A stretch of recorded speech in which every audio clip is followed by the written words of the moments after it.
넌 오늘 이 집에서 나가. 넌 이제 쓸모없어. 아이도 못 낳고 집안에 보탬도 안 되고 뭐하러 데리고 있어?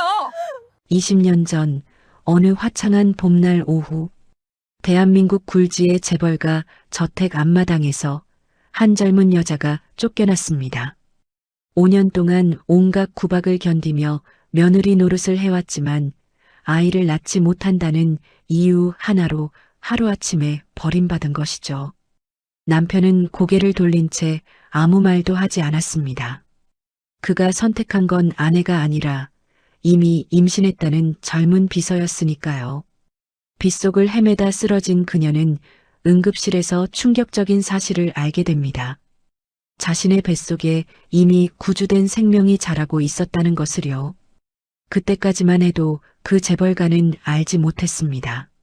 자신들이 내쫓은 쓸모없는 며느리가 유일한 친손자를 품고 있었다는 것을, 그리고 20년 후 그녀가 집문서를 들고 다시 돌아올 거라는 것을요. 도대체 그날 쫓겨난 며느리에게 무슨 일이 있었던 걸까요? 그리고 20년 후 그녀는 왜 다시 이 집 앞에 나타난 걸까요? 사연 시작 전 구독과 좋아요를 눌러주시고 어디에서 보고 계신지 댓글로 알려주세요. 그곳에 행운이 가득하기를 바라겠습니다. 20년 전 서울 성북동의 어느 저녁이었습니다. 높은 돌담 너머로 기와지붕이 우아하게 펼쳐진 한옥이 있었어요. 조선시대 양반가의 후손이라는 박씨 가문의 본가였죠. 대문 앞에는 경주 박씨 종가라고 새겨진 돌비석이 세워져 있었고 마당에는 수백 년 된 소나무가 위풍당당하게 서 있었습니다. 이 집의 안주인은 최 여사였어요. 이른을 바라보는 나이였지만 허리는 꼿꼿했고 눈빛은 매서웠습니다. 늘 한복을 차려입고 비녀를 꽂고 가문의 법도를 입에 달고 살았죠. 뼈대 있는 집안이라는 자부심 하나로 평생을 살아온 사람이었어요. 하지만 그 자부심의 이면에는 추악한 속물근성이 숨어 있었습니다. 저녁 6시 안채 대청마루에 저녁상이 차려졌어요. 은은한 조명 아래 놓인 상은 그야말로 진수성찬이었습니다. 갈비찜, 전복죽, 삼색나물, 더덕구이, 최고급 재료로 만든 음식들이 줄지어 놓여 있었죠. 최 여사가 상 앞에 앉았어요. 그 옆에는 아들 박민호가 앉았습니다. 35살 유명 건설사의 전무, 잘생긴 외모에 좋은 학벌까지. 겉으로 보기엔 나무랄 데 없는 남자였죠. 하지만 민호에게는 치명적인 결함이 있었어요. 어머니 말이라면 무조건 따르는 마마보이였거든요. 자기 생각이라는 게 없었습니다. 평생 어머니 그늘 아래서 살아왔으니까요. 상 맨 끝자리에 한 여자가 앉아 있었어요. 이수진, 32살, 민호의 아내였습니다. 수진은 고아 출신이었어요. 부모님을 일찍 여의고 고모 손에서 자랐죠. 좋은 대학을 나오고 민호를 만나 결혼했습니다. 신데렐라 같은 이야기였어요. 하지만 현실은 동화가 아니었습니다. 시어머니 최 여사는 처음부터 수진을 탐탁지 않게 여겼어요. 집안도 없고 배경도 없고 데려올 재산도 없는 며느리. 아들이 데려왔으니 받아들이긴 했지만 마음속으로는 늘 못마땅했죠. 그런데 결혼한 지 5년이 지나도록 수진에게는 아이가 없었어요. 최 여사의 불만은 점점 커져갔습니다. 처음에는 은근슬쩍 비꼬더니 이제는 대놓고 구박하기 시작했죠. 오늘도 마찬가지였어요. 수진이 조심스럽게 밥을 떠먹고 있었습니다. 숟가락 소리 하나 내지 않으려고 조심했어요. 시어머니 눈치가 보였거든요.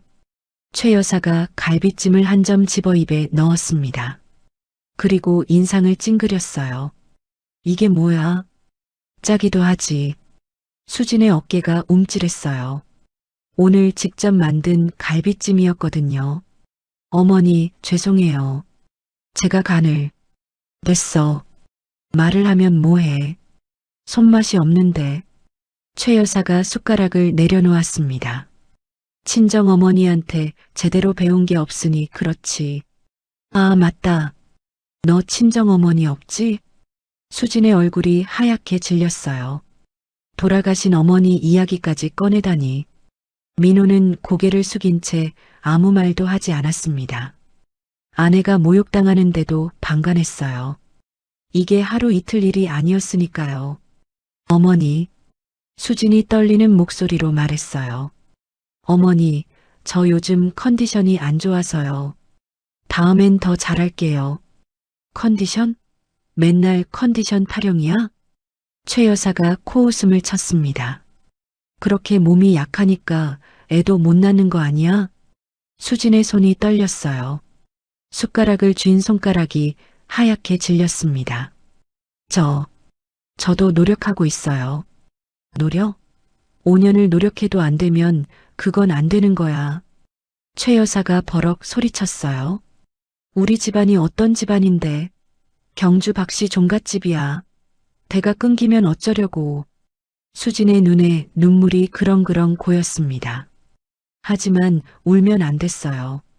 울면 더 구박받을 테니까요. 꾹 참았습니다. 최 여사가 수진을 쏘아봤어요. 너 혹시 병원 가봤어? 검사 받아봤냐고? 네, 받아봤어요. 뭐래? 수진이 입술을 깨물었어요. 특별히 이상은 없다고. 이상이 없는데 왜 애가 안 생겨? 그건 이상이 있는 거잖아. 최 여사가 밥상을 탁 쳤습니다. 그릇들이 덜컹거렸어요. 내가 진작에 알아봤어야 했어. 고아 출신이 뭘 알겠어. 건강한 자식 낳을 수 있는지도 확인 안 하고 들여놨으니. 어머니, 수진이 처음으로 목소리를 높였어요. 저도 사람이에요. 그렇게까지 말씀하시면. 뭐, 사람이면 자식을 낳아야지. 성녀가 사람이야? 성녀. 아이를 낳지 못하는 여자를 비하하는 말이었어요. 수진의 얼굴에서 핏기가 싹 빠졌습니다. 가슴에 비수가 박힌 것 같았죠. 어머니. 틀린 말이야? 결혼한 지 5년이야, 5년. 다른 집은 벌써 둘째, 셋째 낳을 때야. 근데 너는? 배는 볼록하기는커녕 쏙 들어갔잖아. 최 여사가 차갑게 내뱉었습니다. 내가 며느리 복이 없어. 어휴. 수진이 고개를 숙였어요. 눈물이 뚝뚝 떨어졌습니다. 민호는 여전히 입을 다물고 있었어요. 밥만 떠먹고 있었죠. 마치 남의 집 일인 것처럼. 수진이 떨리는 목소리로 남편을 불렀어요. 여보. 민호는 대답하지 않았습니다. 여보, 나 좀 봐. 뭐? 민호가 겨우 고개를 들었어요. 눈을 마주치지 못했습니다. 시선이 이리저리 피했죠. 어머니가 저러시는데 아무 말씀 안 하실 거예요? 저 당신 아내예요. 제 편 좀 들어주세요. 민호가 난처한 표정을 지었어요. 그리고 한심한 말을 내뱉었습니다. 수진아, 어머니도 다 우리 생각해서 하시는 말씀이야. 좀 참아. 5년을 참았어요. 매일 구박받고 무시당하고 사람 취급도 못 받으면서 참았습니다. 그런데 더 참으라고요? 수진의 눈물이 멈췄어요.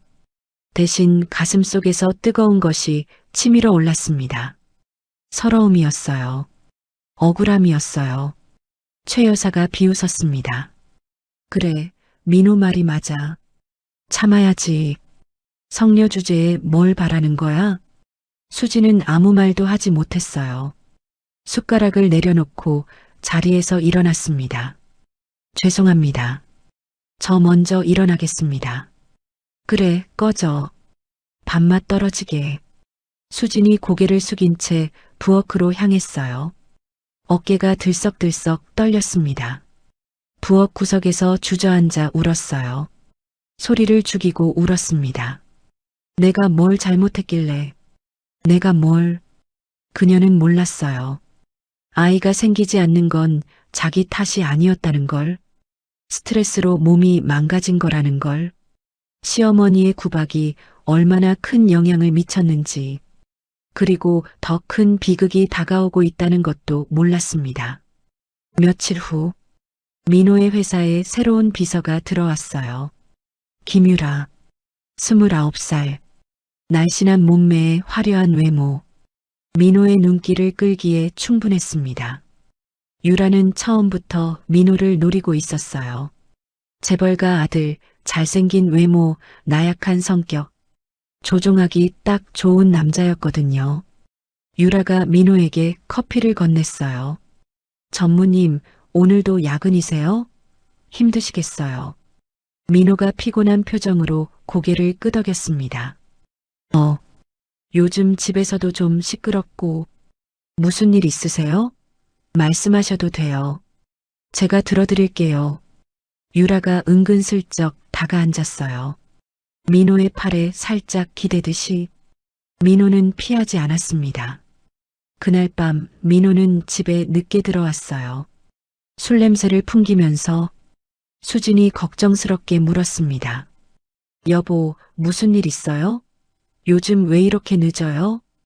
회사 일이 많아서. 민호가 시선을 피하며 안방으로 들어갔어요. 수진은 남편의 등을 바라봤습니다. 뭔가 이상하다는 걸 느꼈어요. 하지만 확인할 용기가 나지 않았습니다. 불안한 예감이 가슴을 짓눌렀어요. 그 예감은 곧 현실이 될 거였습니다. 그로부터 2달이 지났습니다. 가을비가 추적추적 내리던 어느 저녁이었어요. 성북동 본가의 처마 끝에서 빗물이 줄줄 흘러내렸습니다. 하늘은 온통 잿빛이었고 바람은 차가웠죠. 수지는 부엌에서 저녁 준비를 하고 있었어요. 오늘따라 시어머니가 좋아하시는 갈비탕을 끓였습니다. 새벽부터 사골을 고아 육수를 냈죠. 어떻게든 잘 보이고 싶었거든요. 요즘 시어머니의 눈초리가 더 매서워졌으니까요. 그런데 이상했어요. 오늘따라 집안 분위기가 묘하게 들떠 있었습니다. 시어머니가 전화 통화를 하면서 웃는 모습도 봤어요. 평소에는 인상을 찌푸리기만 했는데 말이죠. 무슨 좋은 일이라도 있나? 수지는 고개를 갸웃했지만 대수롭지 않게 여겼어요. 저녁 7시 대청마루에 상이 차려졌습니다.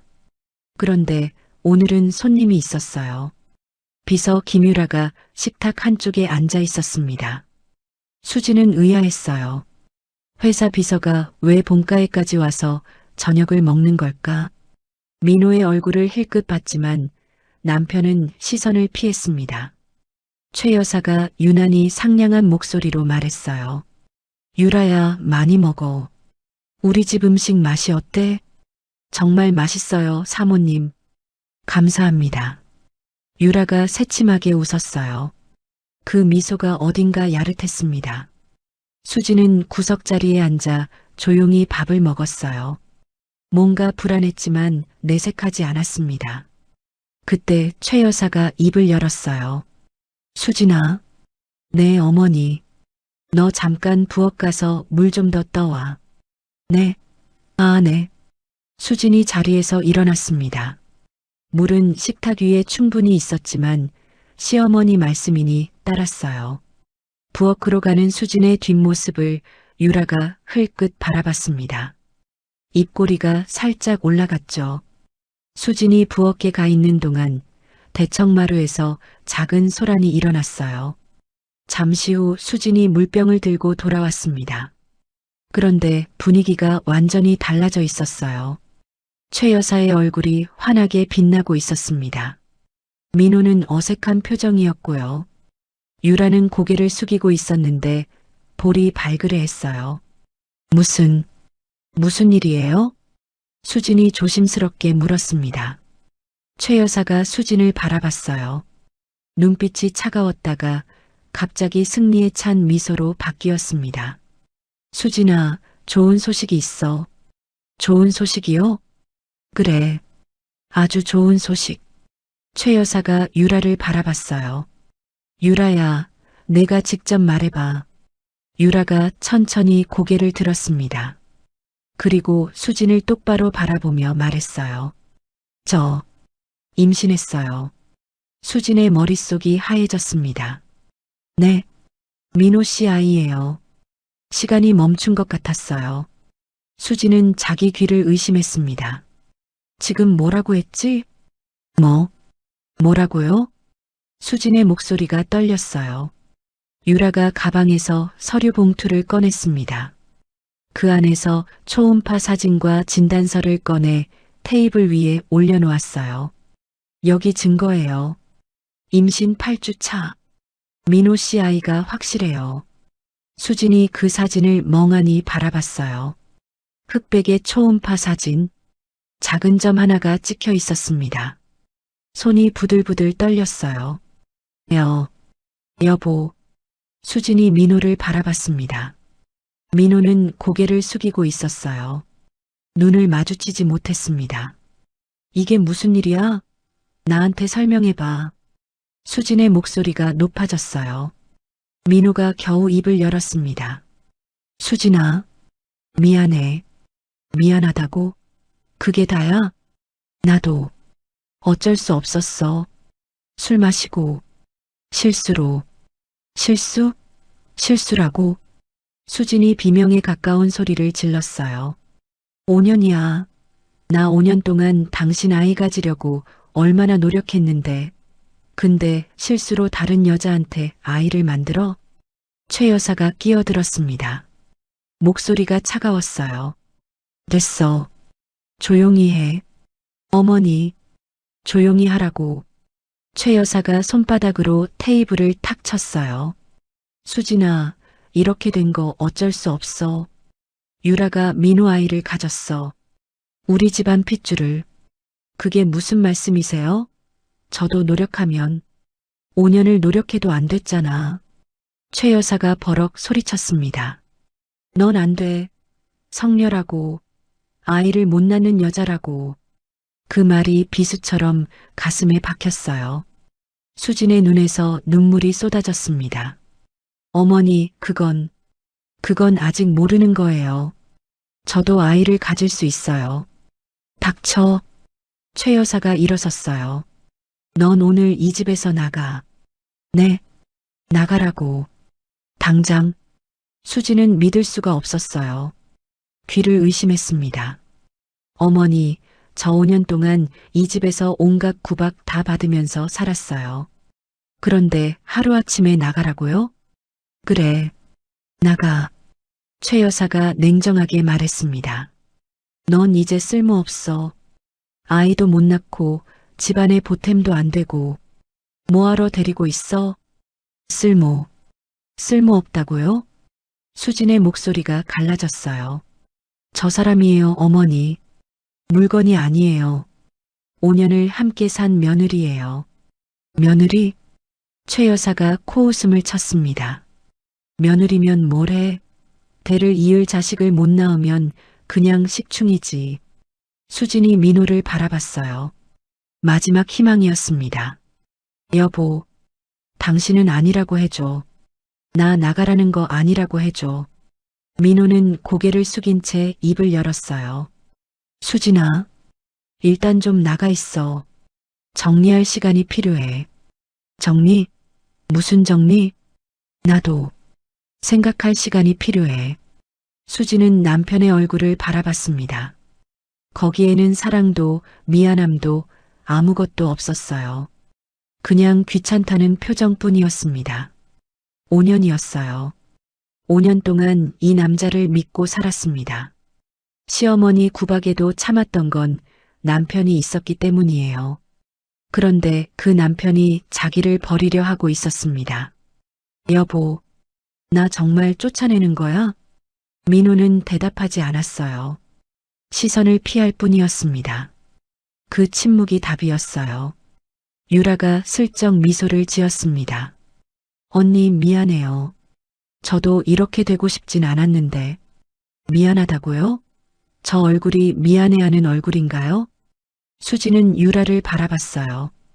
그녀의 눈에는 승리의 기쁨이 가득했습니다. 입으로는 미안하다 하면서 눈은 웃고 있었죠. 이건 계획된 거야. 수지는 직감적으로 알았어요. 이 여자가 처음부터 노리고 들어온 거라는 걸. 남편을 유혹하고 임신을 핑계로 자기 자리를 빼앗으려는 거라는 걸. 하지만 증거가 없었어요. 초음파 사진과 진단서가 있었으니까요. 어머니, 저 진짜 나가야 해요? 수진이 마지막으로 물었습니다. 최 여사가 찻잔을 들어 한 모금 마셨어요. 그리고 태연하게 대답했습니다. 그래, 나가. 짐은요? 내일 택배로 보내줄게. 오늘은 몸만 나가. 돈은요? 저 가진 게 하나도 없는데. 그건 내 사정이지. 나랑 무슨 상관이야? 수지는 할 말을 잃었어요. 5년 동안 이 집에서 살면서 돈 한 푼 모아둔 게 없었습니다. 시어머니가 용돈 주는 것만으로 살았으니까요. 통장도 없고 카드도 없고 자기 이름으로 된 재산이라곤 아무것도 없었어요. 일어나. 최 여사가 턱으로 문을 가리켰습니다. 비가 더 세지기 전에 나가. 수지는 비틀거리며 일어섰어요. 다리에 힘이 없었습니다. 몸이 천근만근이었죠. 현관으로 향하는 발걸음이 무거웠어요. 등 뒤에서 유라의 낄낄거리는 웃음소리가 들렸습니다. 오늘부터 제가 이 집 며느리네요, 사모님. 그래, 유라야. 내가 진짜 며느리야. 우리 집안 핏줄 이어줄 사람. 그 말이 가슴에 대못처럼 박혔어요. 현관문을 열었습니다. 밖에는 비가 억수같이 쏟아지고 있었어요. 빗줄기가 굵었습니다. 우산도 없이 나서야 했죠. 수지는 대문 앞에 잠시 멈춰섰어요. 뒤를 돌아봤습니다. 5년을 살았던 집이었어요. 구박받고 눈물 흘리면서도 그래도 자기 집이라고 여겼던 곳. 하지만 이제 저 집은 남의 집이었습니다. 빗물이 얼굴을 때렸어요. 아니, 눈물이었는지도 몰라요. 빗물과 눈물이 뒤섞여 흘러내렸습니다. 수지는 턱을 치켜들었어요. 울지 마. 여기서 울면 안 돼. 비를 맞으며 걷기 시작했습니다. 어디로 가야 할지 몰랐어요. 갈 곳이 없었거든요. 친정도 없고 친구도 없고 의지할 사람이 아무도 없었습니다. 그냥 걸었어요. 밤새도록 비를 맞으며 서울 거리를 헤맸습니다. 새벽녘이 되자 몸이 말을 듣지 않았어요. 열이 나기 시작했습니다. 다리가 풀렸죠. 어느 공원 벤치에 쓰러지듯 앉았어요. 의식이 점점 흐려졌습니다. 이대로 죽는 건가? 마지막으로 본 건 흐릿한 가로등 불빛이었어요. 그리고 정신을 잃었습니다. 얼마나 지났을까요? 눈을 떴을 때 하얀 천장이 보였어요. 병원이었습니다. 정신이 드세요? 간호사가 수진의 얼굴을 들여다봤어요. 어디? 여기가 어디예요? 응급실이에요. 새벽에 지나가던 분이 발견해서 데려오셨어요. 영양실조에 탈수 증상이 심했어요. 수진이 몸을 일으키려 했어요. 하지만 힘이 없었습니다. 잠깐만요. 아직 일어나시면 안 돼요. 간호사가 수진을 제지했습니다. 잠깐 쉬세요. 아, 그리고요. 간호사가 잠시 말을 멈췄어요. 그리고 조심스럽게 입을 열었습니다. 알고 계셨어요? 네. 뭐요? 임신이요. 수진의 눈이 커졌어요. 뭐라고요? 임신 9주차예요. 몰랐어요? 임신. 자기가 임신이라고요? 수진은 믿을 수가 없었어요. 그게 진짜예요? 네, 검사 결과 확실해요. 다만 영양 상태가 안 좋아서 조심하셔야 해요. 수진의 눈에서 눈물이 쏟아졌습니다. 임신이었어요. 5년을 기다렸던 아이가 뱃속에 있었습니다. 스트레스로 생리가 불규칙해져서 몰랐던 거였어요. 입덧도 없었고 증상도 없었거든요. 그냥 몸이 안 좋은 줄로만 알았습니다. 알려야 해. 시어머니한테, 민호한테 알려야 해. 아이가 생겼으니 다시 받아줄지도 몰랐어요. 수지는 떨리는 손으로 핸드폰을 꺼냈습니다. 다행히 배터리가 조금 남아 있었어요. 시어머니 번호를 눌렀습니다. 신호음이 울렸어요. 한 번, 두 번, 세 번. 딸깍. 전화가 연결됐어요. 하지만 최 여사의 목소리가 아니었습니다. 여보세요? 유라의 목소리였어요. 저 수진인데요. 어머니 좀. 그때 뒤에서 최 여사의 목소리가 들렸습니다. 누구야? 사모님, 수진이래요. 뭐? 그년이 몸 볼 일이 있다고? 끊어. 네, 알겠습니다. 유라가 낄낄거리며 말했어요. 언니, 사모님이 끊으래요. 다시는 전화하지 마세요. 전화가 끊겼습니다. 수지는 핸드폰을 손에 쥔 채 멍하니 앉아 있었어요. 다시 전화해봐야 소용없어. 알았어요. 저 사람들에게 자기는 이미 필요 없는 존재라는 걸. 민호한테 전화해볼까? 번호를 눌렀습니다. 하지만 신호음도 없이 끊겼어요. 차단당한 거였습니다. 수지는 핸드폰을 내려놓았어요. 그리고 창밖을 바라봤습니다. 비가 그치고 있었어요. 구름 사이로 햇살이 비추기 시작했습니다. 그래, 이제 끝이야. 저 사람들과의 인연은. 수진이 배를 쓰다듬었어요. 아직 배는 나오지 않았지만 그 안에 아이가 있었습니다. 자기를 버린 사람들에게 매달리지 않겠다고 다짐했어요. 두고 봐. 언젠가 반드시 돌아올 거야. 수진의 눈빛이 달라졌습니다. 절망이 사라지고 그 자리에 결의가 차올랐어요. 이 아이를 위해서라도 살아남을 거야. 그리고 반드시 복수할 거야. 며칠 후 수지는 미국행 비행기에 올랐습니다. 친척 아주머니가 LA에 살고 있었거든요. 유일하게 의지할 곳이었습니다. 비행기 창밖으로 서울이 점점 작아졌어요. 수지는 그 모습을 보며 중얼거렸습니다. 기다려. 내가 꼭 돌아올 테니까. LA행 비행기 아니었습니다. 수지는 창가 자리에 앉아 멍하니 구름을 바라봤어요. 13시간의 긴 비행이었지만 잠이 오지 않았습니다. 뱃속 아이 생각뿐이었어요. 이 아이는 내가 지킨다. 손을 배 위에 올렸습니다. 아직 아무 느낌도 없었지만 그 안에 생명이 있다는 게 신기했어요. 9주차. 아이가 생긴 건 아마 그때였을 거예요. 남편 민호와 마지막으로 함께한 밤. 그날 이후로 민호는 늘 늦게 들어왔고 수진과 눈도 마주치지 않았죠. 그때 이미 유라와 바람을 피우고 있었구나. 씁쓸했어요. 하지만 이제 와서 뭘 어쩌겠어요. 다 지난 일이었습니다. 비행기가 흔들렸어요. 난기류를 만난 거였죠. 수지는 안전벨트를 다시 확인하며 눈을 감았습니다.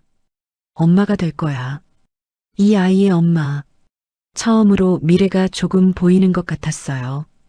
LA 공항에 도착했을 때 친척 아주머니가 마중 나와 있었습니다. 50대 후반의 여자였어요. 수진 어머니의 사촌 언니. 어릴 때 몇 번 본 게 전부였지만 그래도 피는 물보다 진했습니다. 수진아. 아주머니가 수진을 꼭 안아줬어요. 어머나 얼굴이 왜 이래. 밥은 먹고 다녔어? 아주머니. 감사해요. 이렇게 받아주셔서. 수진의 눈에 눈물이 그렁그렁 맺혔습니다. 울지 마, 울지 마. 일단 집에 가자. 얘기는 천천히 해. 아주머니 집은 LA 외곽의 작은 아파트였어요. 화려하진 않았지만 깨끗하고 따뜻했습니다. 수지는 그날 밤 아주머니에게 모든 이야기를 털어놓았어요. 시어머니의 구박, 남편의 외도, 쫓겨난 일, 그리고 뒤늦게 알게 된 임신까지. 아주머니는 듣는 내내 분노하고 눈물 흘리고 또 분노했습니다. 그 나쁜 것들, 사람이 어떻게 그럴 수가 있어. 아주머니, 저 이제 어떡해요? 어떡하긴. 잘 먹고 잘 자고 건강하게 아이 낳는 거지. 나머지는 하늘이 알아서 해줄 거야. 아주머니가 수진의 손을 꼭 잡았어요. 수진아, 넌 강한 아이야. 내 엄마도 그랬어. 어떤 어려움이 와도 꿋꿋하게 버텼지. 넌 내 엄마 딸이야. 그 말에 수진은 펑펑 울었습니다. 시간이 흘렀어요. 수진의 배가 점점 불러왔습니다. 입덧도 하고 허리도 아프고 밤잠도 설쳤지만 행복했어요. 아이가 자라고 있다는 게 느껴졌거든요. 아주머니가 운영하는 작은 세탁소에서 일을 도왔습니다. 간단한 접수와 정리정도였지만 가만히 있는 것보다 나았어요. 그러던 어느 날이었습니다. 세탁소에 한 남자가 들어왔어요. 40대 중반의 동양인이었습니다. 단정한 정장에 부드러운 인상. 안녕하세요. 세탁물 찾으러 왔는데요. 아, 네. 성함이 어떻게 되세요? 리처드 장이요. 수진이 세탁물을 찾아 건네줬어요. 남자가 돈을 내며 수진을 바라봤습니다. 혹시 한국 분이세요? 네, 맞아요. 아, 반갑네요. 저도 한국계예요. 여기 온 지 얼마 안 됐어요? 네, 몇 달 됐어요. 리처드가 미소 지었습니다. 적응하기 힘드시죠? 제가 처음 왔을 때도 그랬어요. 뭐 도움 필요하시면 말씀하세요. 그냥 지나가는 인사였어요. 하지만 그게 인연의 시작이었습니다. 리처드는 월스트리트에서 일하다가 LA로 옮겨온 투자 전문가였어요. 작은 투자사를 운영하고 있었는데 세탁소 근처에 사무실이 있어서 자주 들렀습니다. 올 때마다 수진에게 말을 걸었죠. 오늘 날씨 좋네요. 배 많이 나왔네요. 건강하세요? 한국 음식 그리우시죠? 맛있는 집 알아요. 처음엔 그냥 친절한 사람이려니 했어요. 하지만 리처드의 관심은 점점 깊어졌습니다. 어느 날 리처드가 수진에게 물었어요. 수진 씨, 혼자 아이 키우실 거예요? 수진이 움찔했습니다. 네. 아이 아빠는 없어요. 힘드시겠네요. 괜찮아요. 이 아이가 있으니까요. 리처드가 잠시 생각하더니 말했어요. 제가 도와드릴 수 있는 거 있으면 말씀하세요. 진심이에요. 출산 예정일이 다가왔습니다. 어느 새벽 진통이 시작됐어요. 아주머니가 급히 병원으로 데려갔습니다. 12시간의 고통 끝에 아이가 태어났어요. 건강한 사내아이였습니다. 축하드려요, 엄마. 간호사가 아이를 수진의 품에 안겨줬습니다. 작고 빨간 얼굴, 꼭 쥔 주먹, 새근새근 숨쉬는 소리. 수진의 눈에서 눈물이 쏟아졌어요. 우리 아가, 잘 나왔구나. 아이의 얼굴을 보는 순간 민호의 얼굴이 떠올랐습니다. 닮은 구석이 있었거든요. 하지만 그 생각을 밀어냈어요. 이 아이는 내 아이야. 오직 나만 해. 이름은 뭘로 하실 거예요? 간호사가 물었습니다. 수진이 아이를 바라보며 말했어요. 성훈이요. 박성훈. 성공할 성, 빛날 훈. 이 아이는 반드시 성공해서 빛날 거야. 그렇게 수진의 새로운 인생이 시작됐습니다. 리처드는 출산 후에도 계속 수진을 도왔어요. 아이 용품을 사다 주고 병원비를 대신 내고 좋은 어린이집을 알아봐 주기도 했습니다. 리처드 씨, 왜 이렇게 잘해주세요? 저 갚을 게 없는데. 갚을 필요 없어요. 그냥 도와드리고 싶어서요. 리처드가 부드럽게 웃었습니다. 수진 씨, 저 솔직히 말해도 돼요? 네. 저 수진 씨한테 관심 있어요. 처음 봤을 때부터. 수진은 당황했어요. 자기는 쫓겨난 여자인데, 남의 아이까지 있는데, 저는 대답 안 하셔도 돼요. 그냥 제 마음만 알아주세요. 기다릴게요. 리처드는 정말 기다렸습니다. 1년, 2년, 3년. 성훈이가 4살이 되던 해 수진에게 큰일이 생겼어요. 차 사고였습니다. 교차로에서 신호를 무시한 트럭이 수진의 차를 들이받았어요.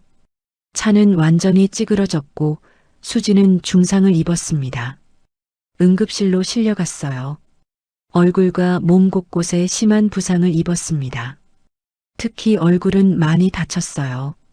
리처드가 달려왔습니다. 수진 씨, 괜찮아요? 의식은 있었지만 말을 제대로 할 수 없었어요.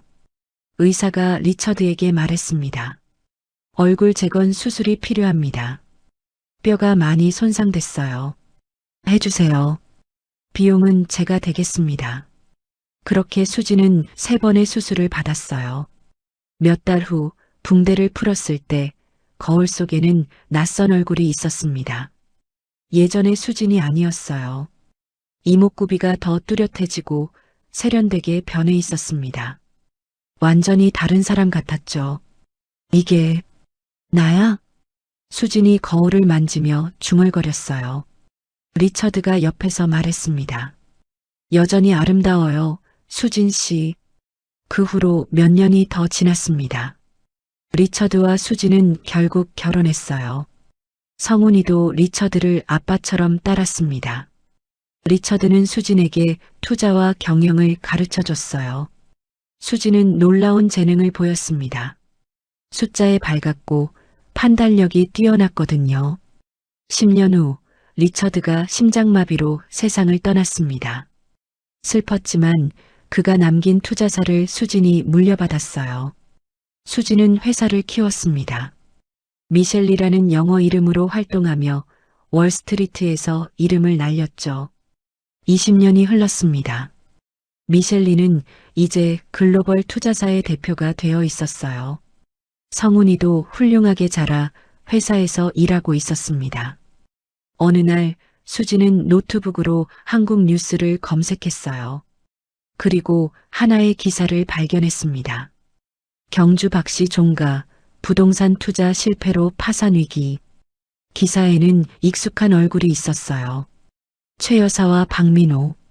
20년 전 자기를 쫓아냈던 사람들이었습니다.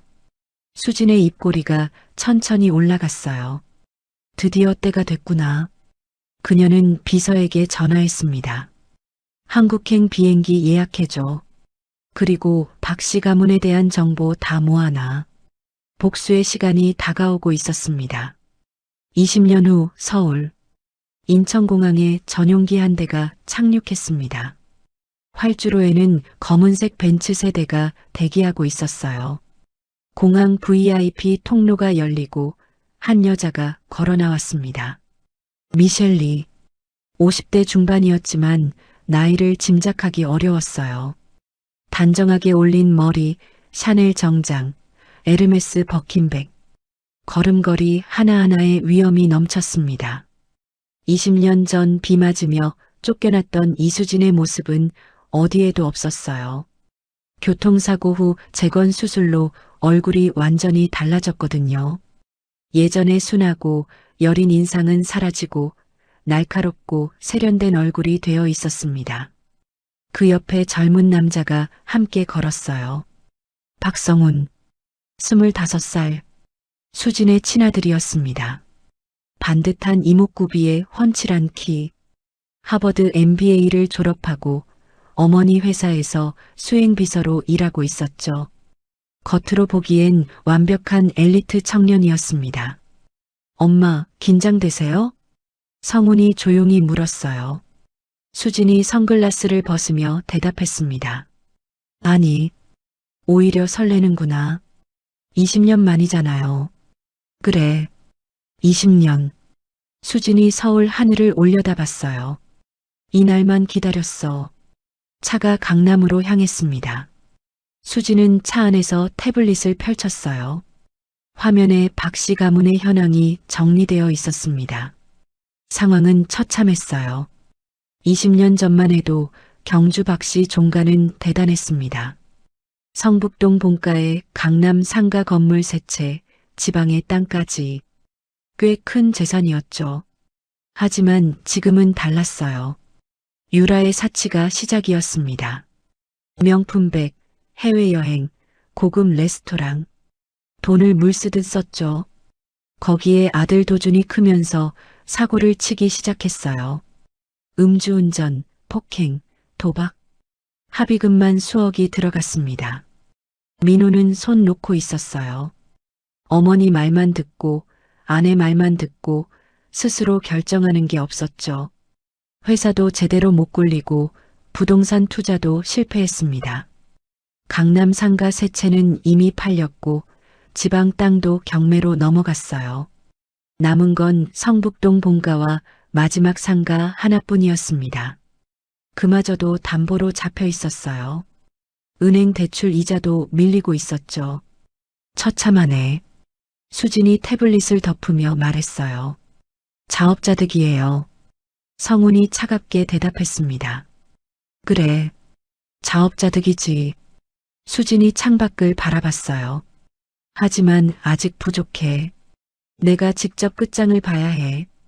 며칠 후, 박씨 가문의 희소식이 전해졌습니다. 미국의 거대 투자사 ML캐피탈이 한국에 진출한다는 뉴스였어요. 그리고 그 대표 미셸리가 박씨 가문의 남은 부동산에 관심이 있다는 소문이 돌았습니다. 최 여사가 뛰어올랐어요. 뭐, 미국 투자사? 우리 건물에 관심이 있다고? 네, 어머니. 수백억 규모 투자라고 하더라고요.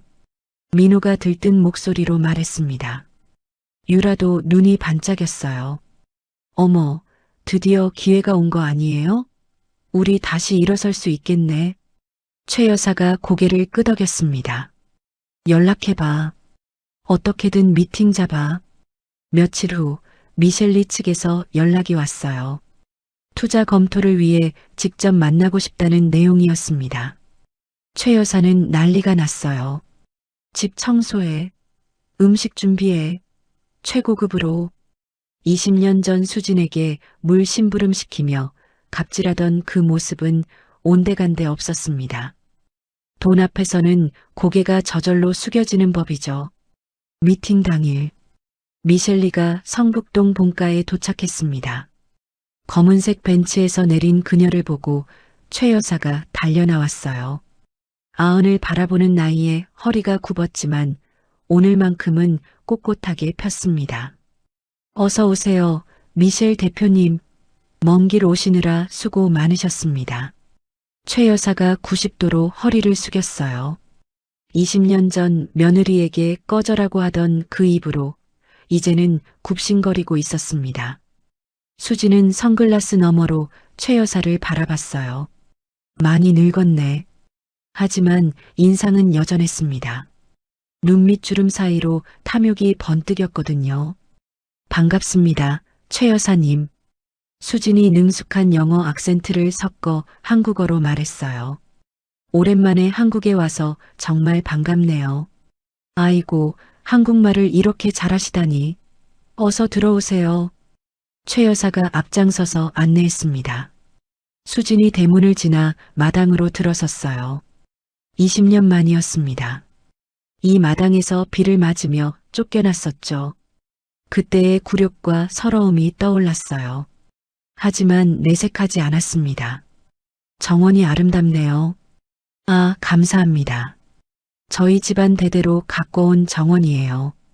최 여사가 자랑스럽게 말했어요. 수진의 입꼬리가 미세하게 올라갔습니다. 곧 내 거야. 대청마루에 상이 차려졌습니다. 최고급 한정식이었어요. 전복죽, 갈비찜, 삼색나물.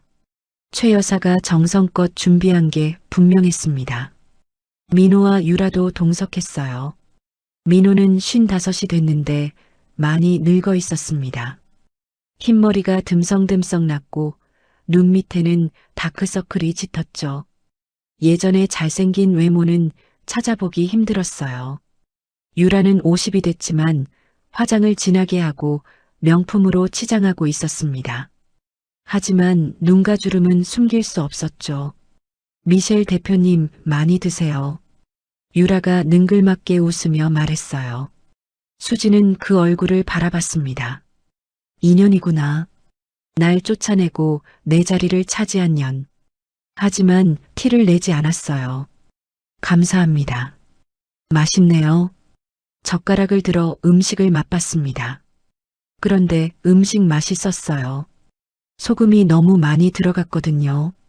수진이 젓가락을 내려놓았습니다. 음식이 좀 짜네요. 최 여사의 얼굴이 굳었어요. 아, 그래요? 죄송합니다. 저희 주방에서 괜찮아요. 입맛이 안 맞을 수도 있죠. 수진이 미소 지었습니다. 그런데 최 여사님, 네네. 물 좀 가져다 주시겠어요? 목이 좀 마르네요. 최 여사가 움찔했어요. 제가요? 네. 직접 가져다 주시면 좋겠어요. 분명히 아랫사람 시킬 수 있는 일이었습니다. 하지만 수지는 일부러 최 여사에게 시켰어요. 20년 전 최 여사가 수진에게 했던 것처럼 최 여사는 얼굴이 빨개졌지만 어쩔 수 없었습니다. 투자금이 필요했으니까요. 알겠습니다. 잠시만요. 최 여사가 부엌으로 향했어요. 수지는 그 뒷모습을 바라보며 속으로 웃었습니다. 어때? 이 기분이. 복수의 맛은 달콤했습니다. 최 여사가 물을 가져왔습니다. 떨리는 손으로 수진의 앞에 물잔을 내려놓았어요. 90평생 남에게 이런 일을 해본 적이 없었거든요. 얼굴이 불그락푸르락했습니다. 여기 있습니다, 대표님. 수진이 물을 한 모금 마셨어요. 그리고 잔을 내려놓으며 말했습니다. 고맙습니다. 그런데 물이 미지근하네요. 차가운 걸로 다시 가져다 주시겠어요? 최 여사의 눈이 커졌어요. 네, 차가운 물이요. 얼음 넣어서. 분명히 모욕이었습니다. 하지만 최 여사는 참아야 했어요. 수백억 투자가 달린 문제였으니까요. 알겠습니다. 최 여사가 다시 부엌으로 향했어요. 민호가 불편한 표정으로 수진을 바라봤습니다. 하지만 아무 말도 하지 못했어요. 이 자리에서 큰 소리칠 처지가 아니었거든요. 유라도 입술을 깨물고 있었습니다. 속이 부글부글 끓었지만 웃는 얼굴을 유지해야 했죠. 수진은 그들의 표정을 보며 속으로 웃었어요. 어때? 이 기분이. 20년 전 자신이 이 자리에서 당했던 일이 떠올랐습니다. 밥상머리에서 성렬하고 모욕당하고 물 심부름을 시키며 천대받았던 기억. 그 치욕을 이제 돌려주고 있었어요. 최 여사가 얼음물을 가져왔습니다. 여기 있습니다. 감사해요. 수진이 물을 받아 한 모금 마셨어요. 그리고 고개를 끄덕였습니다. 이제 됐네요. 자리에 앉으세요. 최 여사가 겨우 자리에 앉았어요. 이마에 땀이 송골송골 맺혀 있었습니다. 식사가 이어졌습니다. 분위기는 어색했어요. 최 여사와 민호, 유라 모두 눈치를 보며 수진의 비위를 맞추려 했습니다. 대표님, 한국 음식 입에 맞으세요? 유라가 능글맞게 물었어요. 그럭저럭요. 수진이 무심하게 대답했습니다. 혹시 불편한 거 있으시면 말씀해 주세요. 뭐든 맞춰드릴게요. 그래요? 그럼 하나 물어볼게요. 수진이 젓가락을 내려놓았어요. 이 갈비찜 누가 만들었어요? 유라가 당황했습니다. 아, 그건 저희 가정부가. 손맛이 없네요. 수진이 단호하게 말했어요. 재료는 좋은데 간이 안 맞아요. 짜기도 하고. 유라의 얼굴이 굳어졌습니다. 죄송합니다.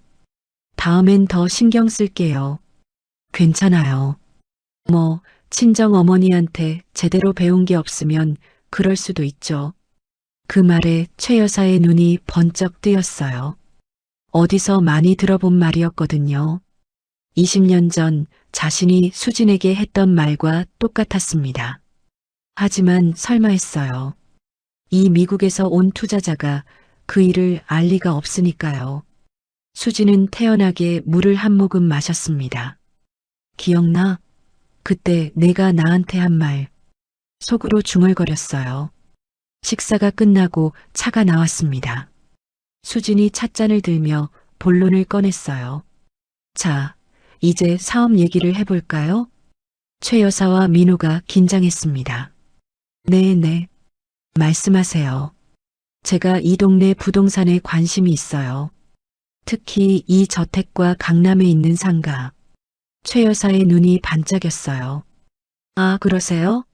저희 본가는 조선시대부터 내려온 유서 깊은. 알아요. 조사는 다 했어요. 수진이 말을 잘랐습니다.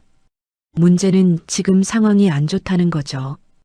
은행 대출 이자도 밀리고 담보도 잡혀 있고 최 여사의 얼굴이 어두워졌어요. 그건 솔직히 말씀드릴게요.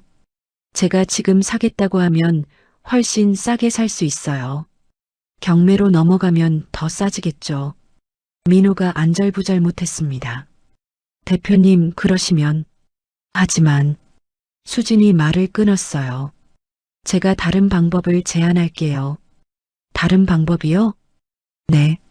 투자요. 수진이 서류 가방에서 계약서를 꺼냈습니다. 제가 200억을 투자할게요. 대신 조건이 있어요. 조건이요? 이본가 저택과 강남 상가를 담보로 잡을 거예요. 그리고 박씨 가문 기업의 경영권 일부를 넘겨주셔야 해요. 최 여사의 얼굴이 창백해졌습니다. 경영권까지요? 네. 싫으시면 안 하셔도 돼요. 다른 투자처는 얼마든지 있으니까요. 수진이 서류를 다시 가방에 넣으려 했어요. 아니에요. 최 여사가 급히 말렸습니다. 생각해 볼게요. 시간을 좀 주세요. 그러세요. 일주일 드릴게요. 수진이 자리에서 일어났습니다. 좋은 식사였어요. 연락 기다릴게요. 수진이 떠난 후 최 여사 집안은 발칵 뒤집어졌어요. 어머니, 이거 받아야 해요. 유라가 다급하게 말했습니다. 200억이에요. 이 기회 놓치면 진짜 망해요. 민호도 고개를 끄덕였어요. 어머니, 유라 말이 맞아요. 지금 아니면 답이 없어요. 최 여사는 고민에 빠졌습니다. 본가 저택은 조상 대대로 물려받은 곳이었어요. 경주 박씨 종가의 상징이었죠. 그걸 담보로 잡힌다는 게 자존심이 상했습니다. 하지만 선택의 여지가 없었어요. 당장 다음 달 대출 이자도 막막했거든요. 그래, 어쩔 수 없지. 최 여사가 한숨을 쉬었습니다. 그 미셸이라는 여자, 뭔가 좀 이상하긴 한데. 뭐가요? 모르겠어. 어디서 본 것 같기도 하고, 아닌 것 같기도 하고. 최 여사가 고개를 저었어요. 에이, 아니겠지. 내가 나이 먹으니까 헛것이 보이나 봐. 유라가 코웃음을 쳤습니다. 어머니도 그냥 미국 부자일 뿐이에요. 우리한테 돈 투자하려는. 그래, 그렇겠지. 최 여사가 고개를 끄덕였어요. 그들은 몰랐습니다. 저 미셸리가 20년 전 자기들이 쫓아낸 며느리 이수진이라는 걸. 그리고 그녀의 복수가 이제 막 시작됐다는 것도요. 그날 밤 수진은 호텔 스위트룸에서 와인을 마시고 있었어요. 창밖으로 서울 야경이 펼쳐져 있었습니다. 반짝이는 불빛들이 아름다웠죠. 성훈이 옆에 앉아 물었어요. 엄마, 오늘 기분이 어땠어요? 수진이 와인잔을 내려놓았습니다. 후련했어. 진짜요? 그래. 그 여자가 나한테 물 가져다 줄 때 얼마나 통쾌했는지 몰라. 수진이 창밖을 바라봤어요. 20년 전에는 내가 저 집에서 쫓겨났어. 비 맞으며 맨발로 걸었지. 그런데 이제는 저 사람들이 내 앞에서 굽신거려. 엄마. 하지만 아직 부족해. 수진의 눈빛이 날카로워졌습니다. 저 집을 빼앗는 것만으로는 안 돼. 저들이 나한테 했던 것처럼 모든 걸 잃게 만들 거야. 성훈이 어머니의 손을 잡았어요. 저도 도울게요, 엄마. 알아. 내가 있어서 든든해. 수진이 아들을 바라보며 미소 지었습니다. 하지만 그 미소 뒤에는 차가운 결의가 숨어 있었어요. 복수는 이제 시작이었습니다. 최 여사는 결국 계약서에 도장을 찍었습니다. 본가 저택과 강남 상가를 담보로 200억 투자를 받기로 한 거였어요. 경영권 일부도 넘겼죠. 자존심이 상했지만 당장 굶어 죽을 판이었으니까요. 계약 체결 자리는 서울 시내 고급 호텔에서 열렸습니다. 수지는 당당하게 앉아 있었어요. 옆에는 성훈이 수행비서로 함께했습니다. 깔끔한 정장에 단정한 헤어스타일. 누가 봐도 엘리트 청년이었죠. 최 여사 쪽에서는 민호와 유라 그리고 도준이 나왔어요. 도준. 유라가 데려온 아들이었습니다. 25살. 민호의 아들이라고 알려져 있었지만 사실 남의 핏줄이었죠. 물론 아무도 그 사실을 몰랐어요. 수지는 도준을 보는 순간 속으로 코웃음을 쳤습니다. 저게 내 자리를 차지한 년의 아들이구나. 도준의 첫인상은 최악이었어요. 삐딱하게 앉아서 핸드폰만 만지작거렸습니다. 계약 자리인데도 관심이 없어 보였죠. 눈빛도 흐리멍덩했어요. 간밤에 술을 마셨는지 얼굴이 푸석푸석했습니다. 반면 성우는 달랐어요. 허리를 꼿꼿이 세우고 눈빛은 초롱초롱했습니다. 계약서를 꼼꼼히 검토하고 필요한 부분은 메모까지 했죠. 누가 봐도 일 잘하는 사람이었어요. 최 여사가 성훈을 힐끗 바라봤습니다. 저 젊은이 괜찮네. 자기도 모르게 감탄이 나왔어요. 자기 손자 도준과 비교가 됐거든요. 민호도 성훈에게 시선이 갔습니다. 어디서 본 것 같은데 묘한 느낌이 들었어요. 설명할 수 없는 끌림 같은 거였죠. 하지만 대수롭지 않게 여기고 넘겼습니다. 계약이 끝나고 식사 자리가 이어졌어요. 호텔 레스토랑에서 코스 요리가 나왔습니다. 분위기는 어색했지만 다들 웃는 척했죠. 유라가 입을 열었어요. 미셸 대표님, 옆에 계신 분은 누구세요? 제 수행비서예요. 박성훈이라고 합니다. 수진이 담담하게 대답했어요. 아, 그래요? 젊고 잘생겼네요. 어디 출신이에요? 하버드 MBA 나왔어요. 유라의 눈이 커졌습니다. 어머, 하버드요? 대단하네.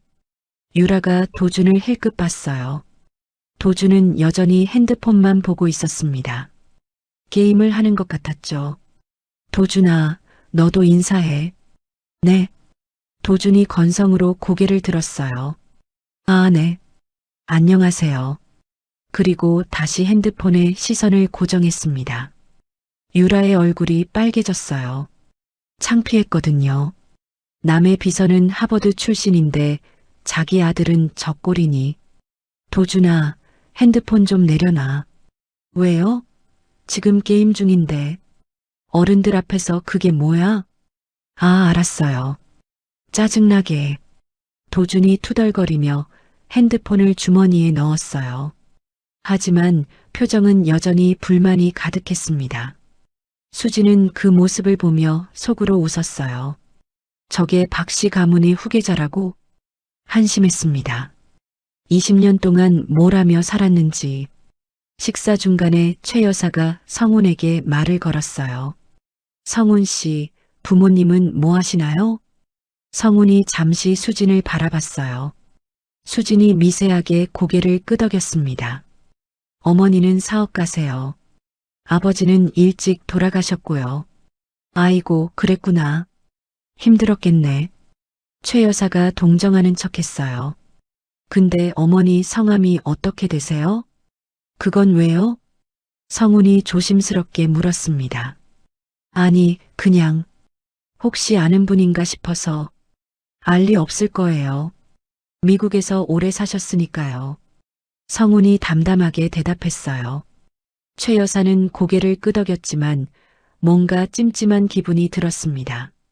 성훈의 얼굴에서 어딘가 익숙한 느낌이 났거든요. 누구를 닮은 것 같은데. 누구지? 생각해봤지만 떠오르지 않았어요. 그냥 착각이려니 하고 넘겼습니다. 민호도 성훈에게 묘한 끌림을 느끼고 있었어요.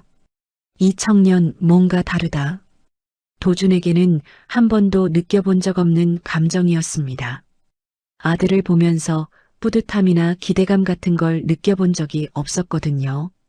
도준은 늘 사고만 치고 말썽만 부렸으니까요. 그런데 성훈을 보니 달랐어요. 똑부러지고 예의 바르고 눈빛에 힘이 있었습니다. 저런 아들이 있으면 얼마나 좋을까 하는 생각이 절로 들었죠. 성훈 씨, 민호가 말을 걸었어요. 네, 말씀하세요. 혹시 결혼은 했어요? 성훈이 고개를 저었습니다. 아니요, 아직이요. 그래, 이렇게 훌륭한 청년이 왜 결혼을 안 했어? 아직 제가 부족하다고 생각해서요. 더 성장한 다음에 하려고요. 민호가 감탄했어요. 요즘 젊은이들 중에 복이 드물다. 우리 도준이도 저렇게 생각했으면 좋겠는데. 그 말에 도준이 인상을 찡그렸습니다. 아빠, 왜 갑자기 나 얘기해요? 아니, 그냥. 성훈 씨 보니까 생각나서. 뭐가요? 나랑 비교하는 거예요? 도준이 삐딱하게 물었어요. 비교는 무슨. 그냥 본받으면 좋겠다는 거지. 아, 짜증나. 나 먼저 갈게요. 도준이 벌떡 일어났습니다. 도준아, 아직 식사 안 끝났어. 유라가 급히 말렸지만 소용없었어요. 배불러요. 먼저 갈게. 도준이 성큼성큼 나가버렸습니다. 유라의 얼굴이 새빨개졌어요. 손님 앞에서 망신이었거든요. 죄송해요. 애가 요즘 좀 예민해서. 수진이 미소 지었습니다. 괜찮아요. 젊은이들 다 그렇죠, 뭐. 하지만 속으로는 비웃고 있었어요. 저게 박씨 가문의 미래라니. 한심하기 짝이 없네. 식사가 끝나고 헤어질 때였어요. 민호가 성훈에게 다가왔습니다. 성훈 씨, 명함 하나 줄 수 있어요? 네. 아니, 앞으로 사업 관련해서 연락할 일이 있을 것 같아서. 성훈이 명함을 건넸어요. 민호가 명함을 받아들며 성훈의 얼굴을 다시 한번 바라봤습니다. 이상하다. 왜 이렇게 마음이 끌리지? 설명할 수 없는 감정이었어요. 아버지와 아들은 핏줄로 연결되어 있습니다. 아무리 세월이 흘러도 아무리 모습이 변해도 본능적으로 느끼는 게 있죠. 민호는 몰랐지만 그의 본능이 반응하고 있었어요. 저 청년이 자기 친아들이라는 걸. 호텔을 나서며 수진이 성훈에게 말했어요. 잘했어. 뭐가요? 아까 민호가 너한테 끌리는 거 봤어. 핏줄은 못 속이는 거야. 성훈의 표정이 복잡해졌습니다. 엄마, 저 사람이 정말 제 아버지예요? 생물학적으로는 그래. 수진이 담담하게 대답했어요. 하지만 아버지라고 부를 자격은 없어. 널 버린 사람이니까. 알아요. 저도 그 사람을 아버지로 생각하지 않아요. 성훈이 단호하게 말했습니다. 제 아버지는 리처드 장이에요. 저를 키워주신 분. 그래, 그게 맞아. 수진이 아들의 어깨를 토닥였어요. 하지만 저 사람들은 진실을 알아야 해. 자기들이 뭘 버렸는지. 언제 말할 거예요?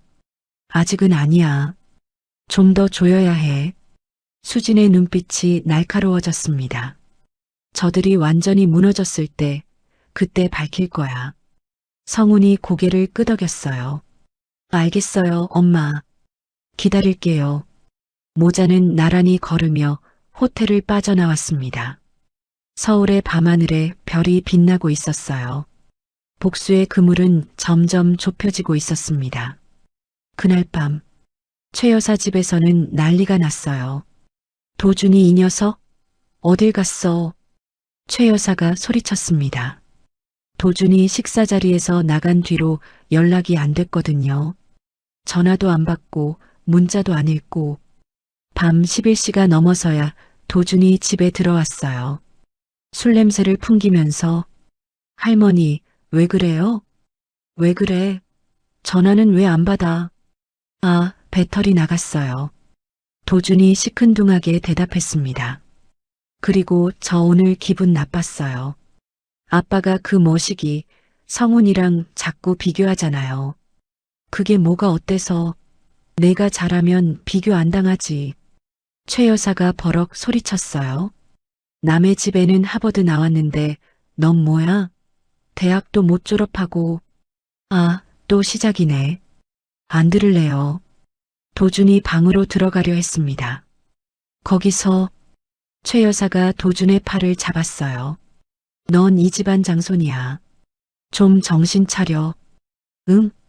도준이 팔을 뿌리쳤습니다. 알았어요. 알았다고요. 쾅! 방문이 닫혔어요. 최 여사가 한숨을 쉬었습니다.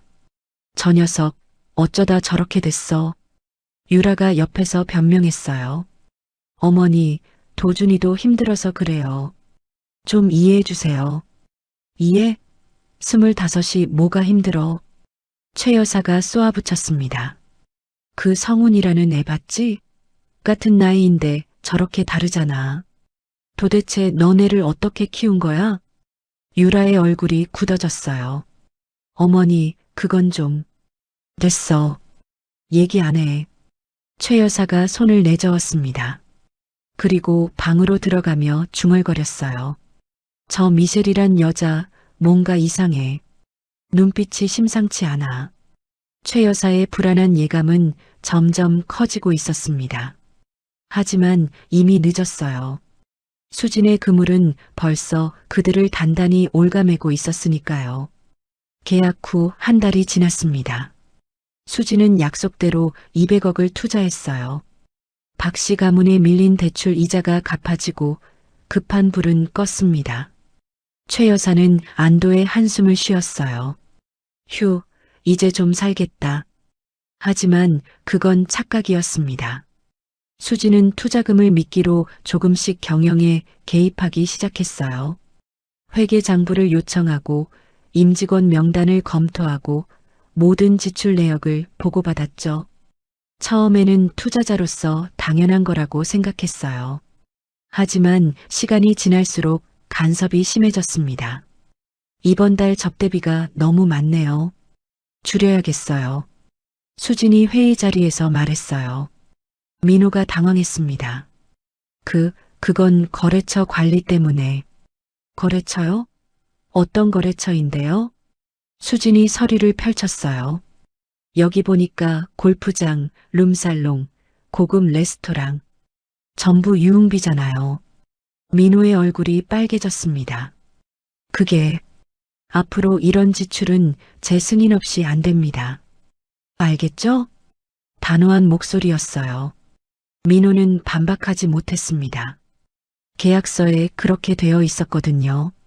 경영권 일부를 넘긴 대가였죠. 유라도 타격을 받았어요. 수진이 가계부를 요청했거든요.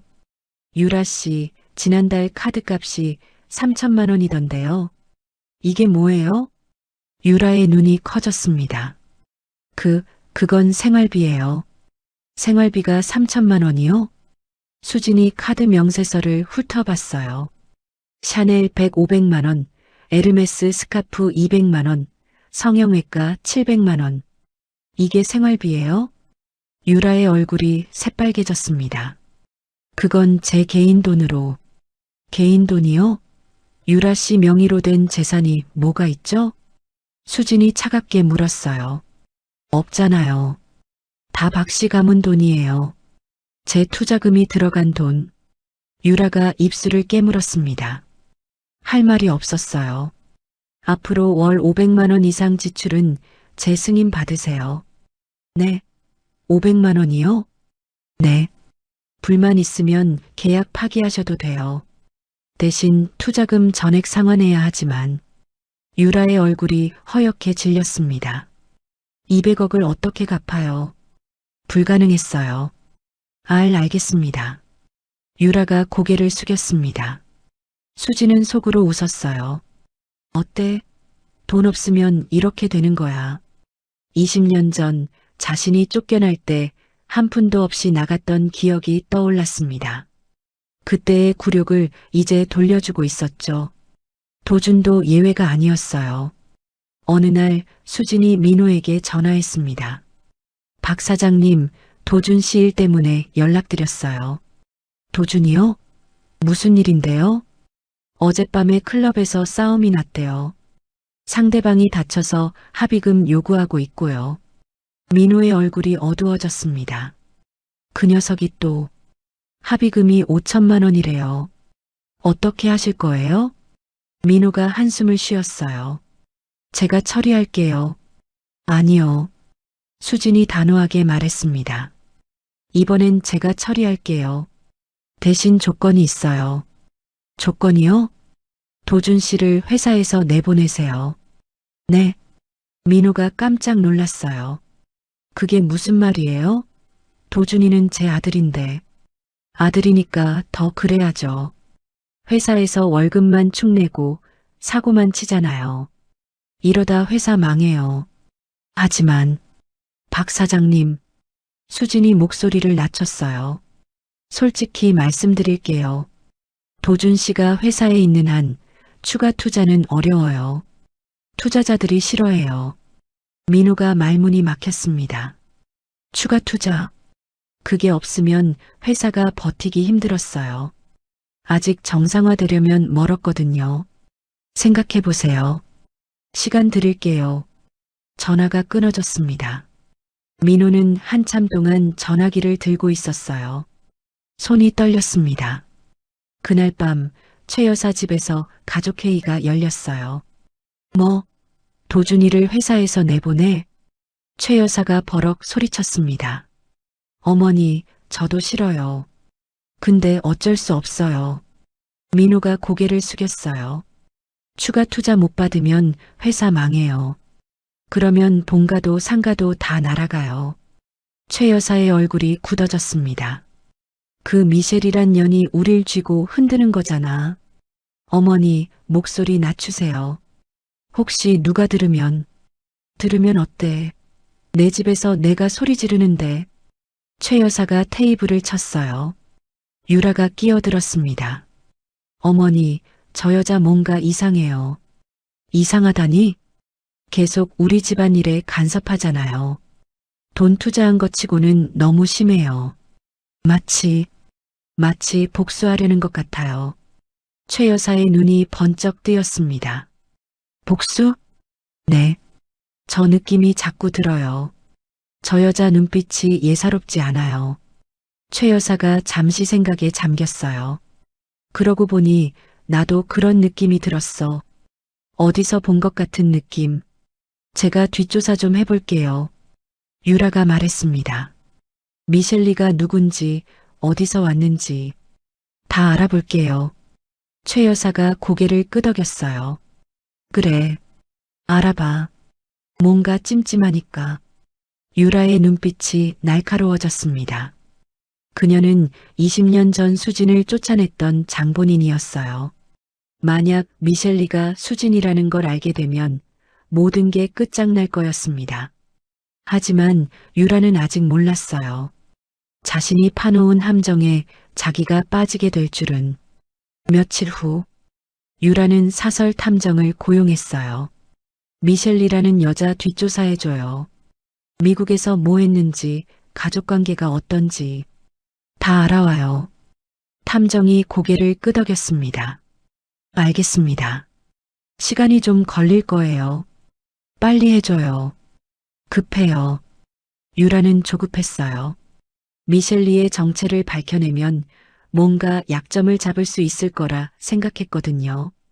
하지만 그건 큰 착각이었습니다. 수지는 이미 유라가 움직일 걸 예상하고 있었어요. 아니, 오히려 그걸 유도하고 있었죠. 일주일 후 탐정이 유라에게 연락했습니다. 찾았어요. 뭐요? 미셸리 정보요. 근데 탐정이 말을 멈췄어요. 근데 뭐요? 이상한 게 있어요.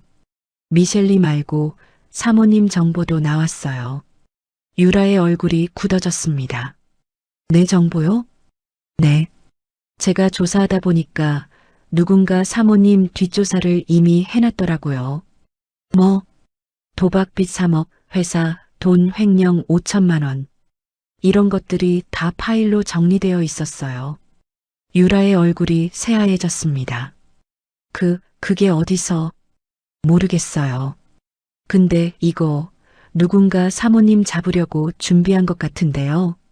전화를 끄는 유라는 손이 떨렸어요.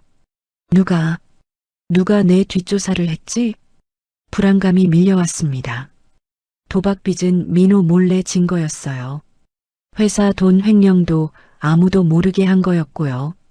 그런데 그게 다 파일로 정리되어 있다니. 설마 미셸리? 유라의 머릿속이 복잡해졌어요. 저 여자가 나한테 뭔 원한이 있는 거야? 아직 깨닫지 못했습니다. 자신이 20년 전에 쫓아낸 여자가 돌아왔다는 걸. 그날 밤 유라는 불안을 참지 못하고 민호에게 털어놓았어요. 여보, 나 할 말 있어. 뭔데? 사실 나 도박 빚이 있어. 민호의 눈이 커졌습니다. 뭐? 도박? 미안해. 스트레스 받아서 좀 했는데 빚이 쌓였어. 얼마야? 3억? 3억? 민호가 벌떡 일어났어요. 미쳤어? 3억을 도박으로 날렸어? 미안해. 정말 미안해. 유라가 울먹였습니다. 그리고 회사 돈도 좀 썼어. 민호의 얼굴이 일그러졌어요. 뭐? 회사 돈을? 급하니까 어쩔 수 없었어. 갚으려고 했는데. 얼마야? 5천만 원. 민호가 머리를 쥐어뜯었습니다. 미쳤어, 진짜. 지금 회사가 어떤 상황인데 횡령을 해? 미안해, 여보. 미안하면 다야? 이거 미셸 리한테 들키면 끝이야. 계약 파기되고 고소당하고 다 끝난다고. 민호가 소리쳤어요. 유라는 펑펑 울었습니다. 부부 사이에 금이 가기 시작했어요. 수진의 계획대로였습니다. 호텔 스위트룸. 수진이 와인을 마시며 보고를 받고 있었어요. 유라가 탐정 고용했다가 자기 뒷조사 파일을 발견했대요. 지금 민호랑 대판 싸웠고요.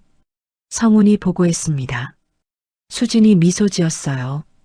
예상대로네. 엄마, 이제 어떻게 할 거예요? 기다려. 저들이 서로 물어뜯게 놔둬. 수진이 와인잔을 기울였습니다. 가족이 무너지는 건 밖에서 때리는 것보다 안에서 무너지는 게 더 빨라. 성훈이 고개를 끄덕였어요. 그 다음은요? 다음은 수진의 눈빛이 날카로워졌습니다. 결정타를 날릴 거야. 창밖으로 서울 야경이 반짝였어요. 복수의 그물이 점점 조여지고 있었습니다. 유라와 민호의 싸움은 일주일 넘게 계속됐습니다. 밤마다 고성이 오갔어요. 최 여사도 잠을 못 잘 지경이었죠. 도대체 왜 이래? 맨날 싸우고. 최 여사가 소리쳤지만 소용없었어요. 민호는 유라의 도박빚과 횡령 사실에 충격을 받았습니다. 20년 동안 함께 살았는데 그동안 속아왔다는 게 분했거든요. 넌 처음부터 나한테 거짓말했어. 민호가 고함쳤어요. 아니야, 나 진심이었어. 유라가 울먹였습니다. 진심? 3억 도박 빚이 진심이야? 회사 돈 횡령한 게 진심이야? 그건 어쩔 수 없었다고. 당신이 돈을 안 주니까. 내가 돈을 안 줘? 매달 500만 원씩 줬잖아. 그게 뭐가 많아. 내 친구들은 한 달에 1,000만 원씩 받아. 민호는 기가 막혔어요. 그 돈이면 충분히 살 수 있어. 넌 욕심이 너무 많아. 욕심? 내가 욕심이 많아? 유라의 눈이 뒤집어졌습니다. 당신이 무능하니까 내가 이 고생을 하는 거야. 20년 동안 뭘 했어? 회사는 망해가고 집안은 쪼들리고. 뭐? 내가 무능해? 민호의 얼굴이 새빨개졌어요. 그래, 무능해. 마마보이 주제에. 그 말에 민호가 손을 들어 올렸습니다. 찰싹 유라의 뺨을 때렸어요. 유라가 비틀거리며 뒤로 물러났습니다. 뺨을 감싸며 민호를 바라봤어요. 너 나한테 손을 대? 미안, 내가 실수로. 손을 대? 유라의 눈에 광기가 서렸습니다. 좋아. 두고 봐. 내가 당신 어떻게 만드나. 유라가 방에서 나가버렸어요. 민호는 자기 손을 멍하니 바라봤습니다. 20년 부부 사이에 돌이킬 수 없는 금이 갔어요. 유라는 복수를 결심했습니다. 저 남자 나 없으면 아무것도 못하면서 분노가 치밀었어요. 그녀는 자기 방에서 짐을 쌌습니다. 집을 나갈 생각이었죠. 그런데 짐을 싸다가 문득 생각이 났어요. 그 미셸이란 년 뭔가 있어. 탐정이 찾은 파일이 떠올랐습니다. 누군가 자기 뒷조사를 해놨다는 거. 도박빚, 횡령 증거까지 다 정리해놨다는 거. 전현이 나를 노리고 있어. 유라는 확신했어요. 그리고 한 가지 더 떠올랐습니다. 미셸리의 얼굴. 어디서 본 것 같은 느낌. 누구지? 누구를 닮은 거지? 열심히 생각해봤어요. 하지만 떠오르지 않았습니다. 아, 모르겠다. 유라가 짜증을 냈어요. 그때 핸드폰이 울렸습니다. 탐정이었어요. 사모님, 추가로 알아낸 게 있어요. 뭔데요? 미셸리 본명이 따로 있대요. 유라의 눈이 번쩍 뜨였습니다. 본명? 뭔데요? 이수진이래요. 순간 유라의 머릿속이 하얘졌어요. 뭐라고요? 이수진. 20년 전 미국으로 간 기록이 있대요. 그리고 10년 전에 교통사고로 얼굴 재건 수술 받았고요. 유라의 손에서 핸드폰이 떨어졌습니다. 이수진. 20년 전 자기가 쫓아낸 여자. 초음파 사진 위조해서 임신했다고 속이고 그녀의 자리를 빼앗았던 여자. 비 오는 날 쫓겨나서 사라졌던 여자. 말도 안 돼. 유라가 중얼거렸어요. 그년이 돌아왔다고? 다리에 힘이 풀렸습니다. 바닥에 주저앉았어요. 끝났어. 다 끝났어. 공포가 밀려왔습니다. 수진이 돌아온 이유는 하나밖에 없었어요. 복수? 전현이 나를 망하게 하려고 온 거야. 유라는 벌벌 떨었습니다. 다음 날, 유라는 최 여사에게 달려갔어요. 어머니, 큰일 났어요. 왜 그래? 또 무슨 일이야? 최 여사가 귀찮다는 듯 물었습니다. 미셸리오, 그 여자 정체 알아냈어요. 최 여사의 눈이 커졌어요. 정체? 뭔데? 이수진이에요. 20년 전 쫓아냈던 그 수진이. 최 여사의 얼굴이 돌처럼 굳었습니다. 뭐라고? 수진이가 미국 가서 투자사 대표가 됐대요. 그리고 얼굴 성형해서 우리 못 알아보게 하고 온 거예요. 최 여사가 자리에 털썩 주저앉았어요. 그게 말이 돼? 그년이? 사실이에요. 탐정이 확인했어요. 유라가 울먹였습니다. 전현이 복수하러 온 거예요.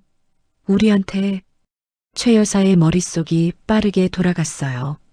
미셸리가 처음 왔을 때의 느낌. 어디서 본 것 같은 얼굴. 묘하게 익숙한 눈빛. 그리고 물 심부름 시켰을 때의 미소. 그때 비웃은 거였어. 이제야 깨달았습니다.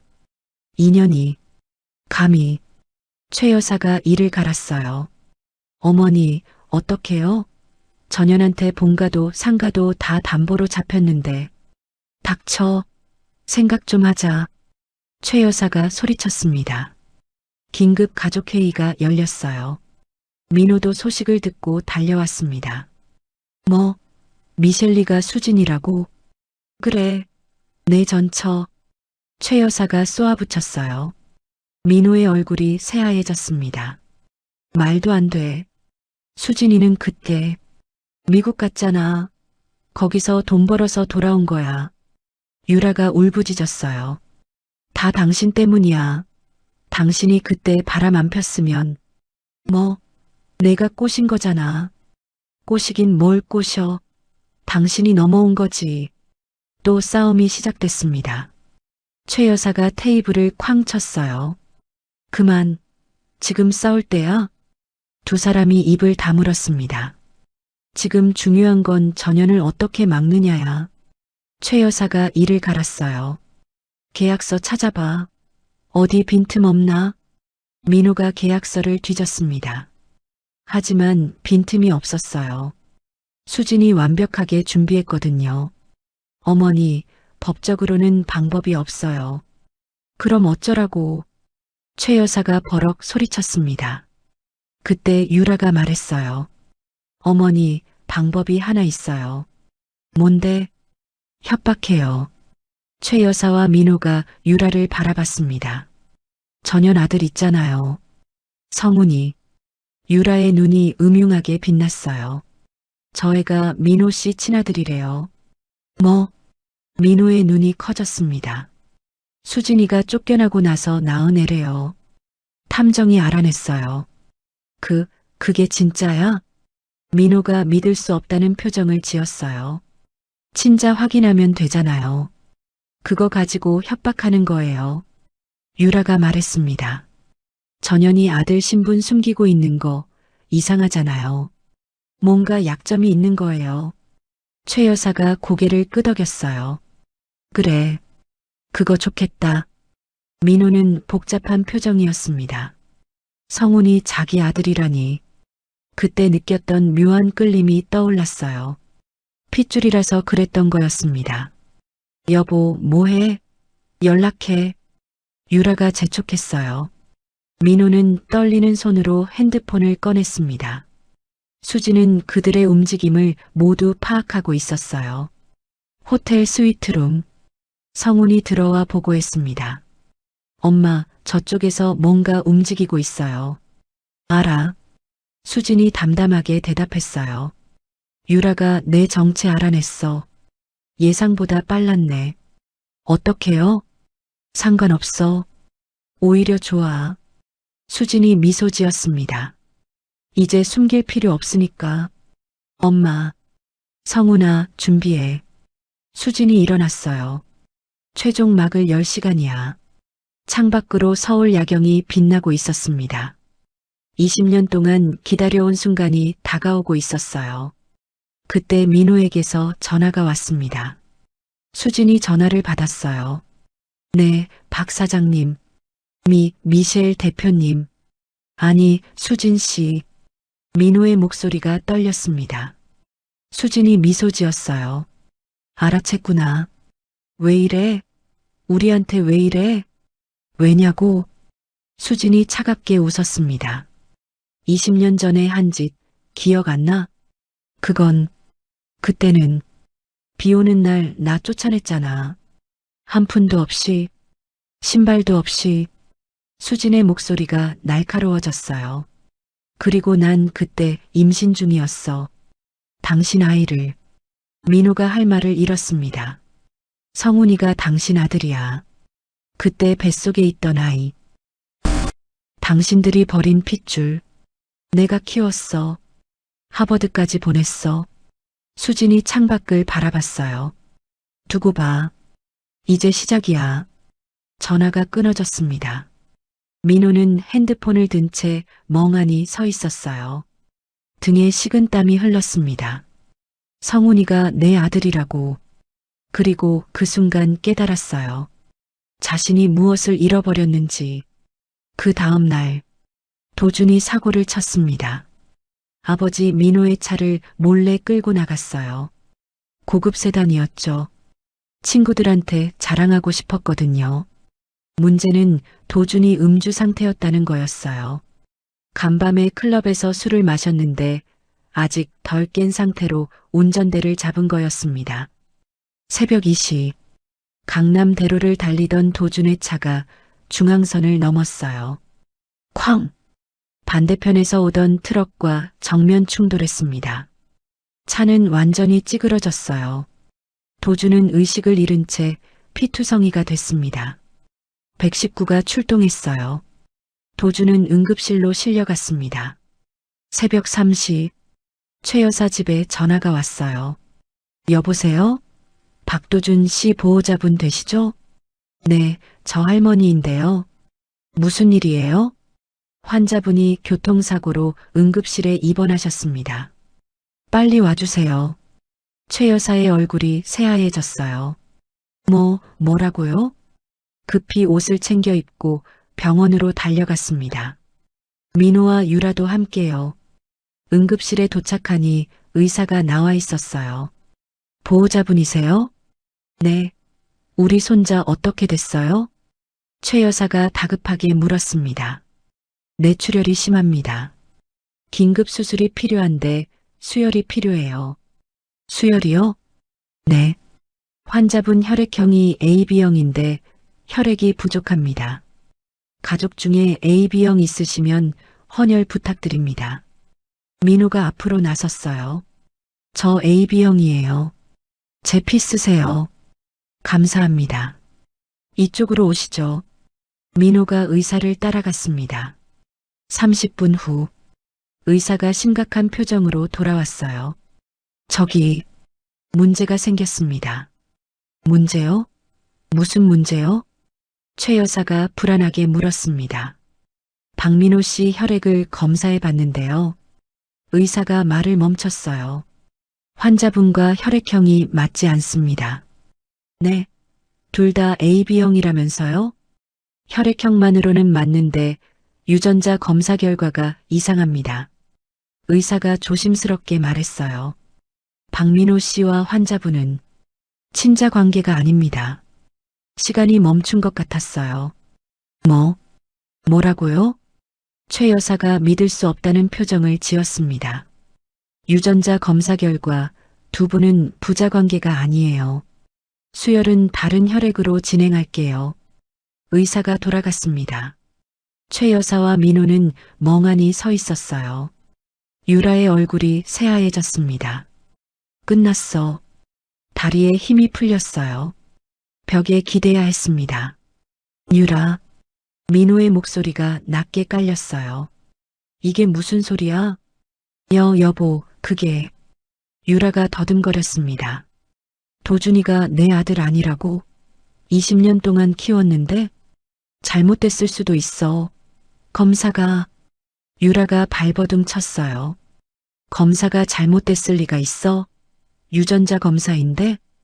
민호가 버럭 소리쳤습니다. 최 여사가 유라에게 다가왔어요. 눈빛이 무서웠습니다. 유라, 똑바로 말해. 어머니. 도준이 아버지가 누구야? 그게. 유라가 눈물을 글썽였어요. 말 못해? 그럼 내가 맞춰줄까? 최 여사가 이를 갈았습니다. 넌 처음부터 남의 아이를 민호 아이라고 속였지? 우리 집안에 들어오려고? 유라가 바닥에 무릎을 꿇었어요. 어머니, 죄송해요. 저 그때 어쩔 수 없었어요. 어쩔 수 없어? 20년 동안 사기친 게 어쩔 수 없어? 최 여사가 유라의 뺨을 후려쳤습니다. 찰싹? 유라가 바닥에 쓰러졌어요. 너 인연, 우리 집안을 완전히 망쳐놨어. 최 여사가 발을 동동 굴렀습니다. 민호는 벽에 기대 서 있었어요. 눈빛이 죽어 있었습니다. 20년이었어. 20년 동안 속았어. 자기가 아버지라고 믿었던 아들이 남의 핏줄이었습니다. 그리고 진짜 자기 아들인 성훈이는 쫓아냈어요. 임신한 수진을 내보내면서 내가 뭘 한 거지. 민호는 머리를 쥐어뜯었습니다. 도준의 수술은 다행히 성공했어요. 다른 혈액으로 수혈받아서 고비는 넘겼습니다. 하지만 의식을 회복하려면 시간이 필요했죠. 문제는 도준이 아니었어요. 친자 관계가 아니라는 사실이 밝혀진 거였습니다. 최 여사는 집으로 돌아가자마자 유라를 쫓아냈어요. 당장 나가. 이 사기꾼년아. 어머니, 한 번만 봐주세요. 제발. 유라가 매달렸지만 소용없었습니다. 20년 동안 우리 집안 피 빨아먹은 년이 무슨 낯짝으로. 나가. 결국 유라는 집에서 쫓겨났어요. 20년 전 수진이 쫓겨났던 것처럼 비 오는 밤이었습니다. 유라는 대문 밖에 서서 집을 바라봤어요. 이게 뭐야? 이게 뭐냐고. 20년 전 자기가 수진에게 했던 짓이 떠올랐습니다. 그때는 승리의 기쁨에 취해 있었어요. 하지만 지금은 자기가 그 자리에 서 있었습니다. 이수진, 이것도 내 짓이야? 유라가 이를 갈았어요. 하지만 증거가 없었습니다. 수진이 직접 손을 댄 건 아무것도 없었거든요.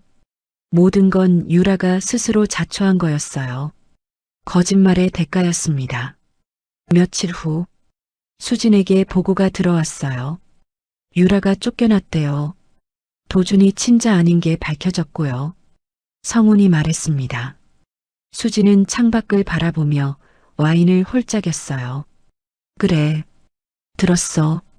이제 어떻게 할 거예요? 마지막 단계가 남았어. 수진이 돌아섰습니다. 이제 직접 얼굴을 보여줄 거야. 언제요? 내일. 주주총회 날.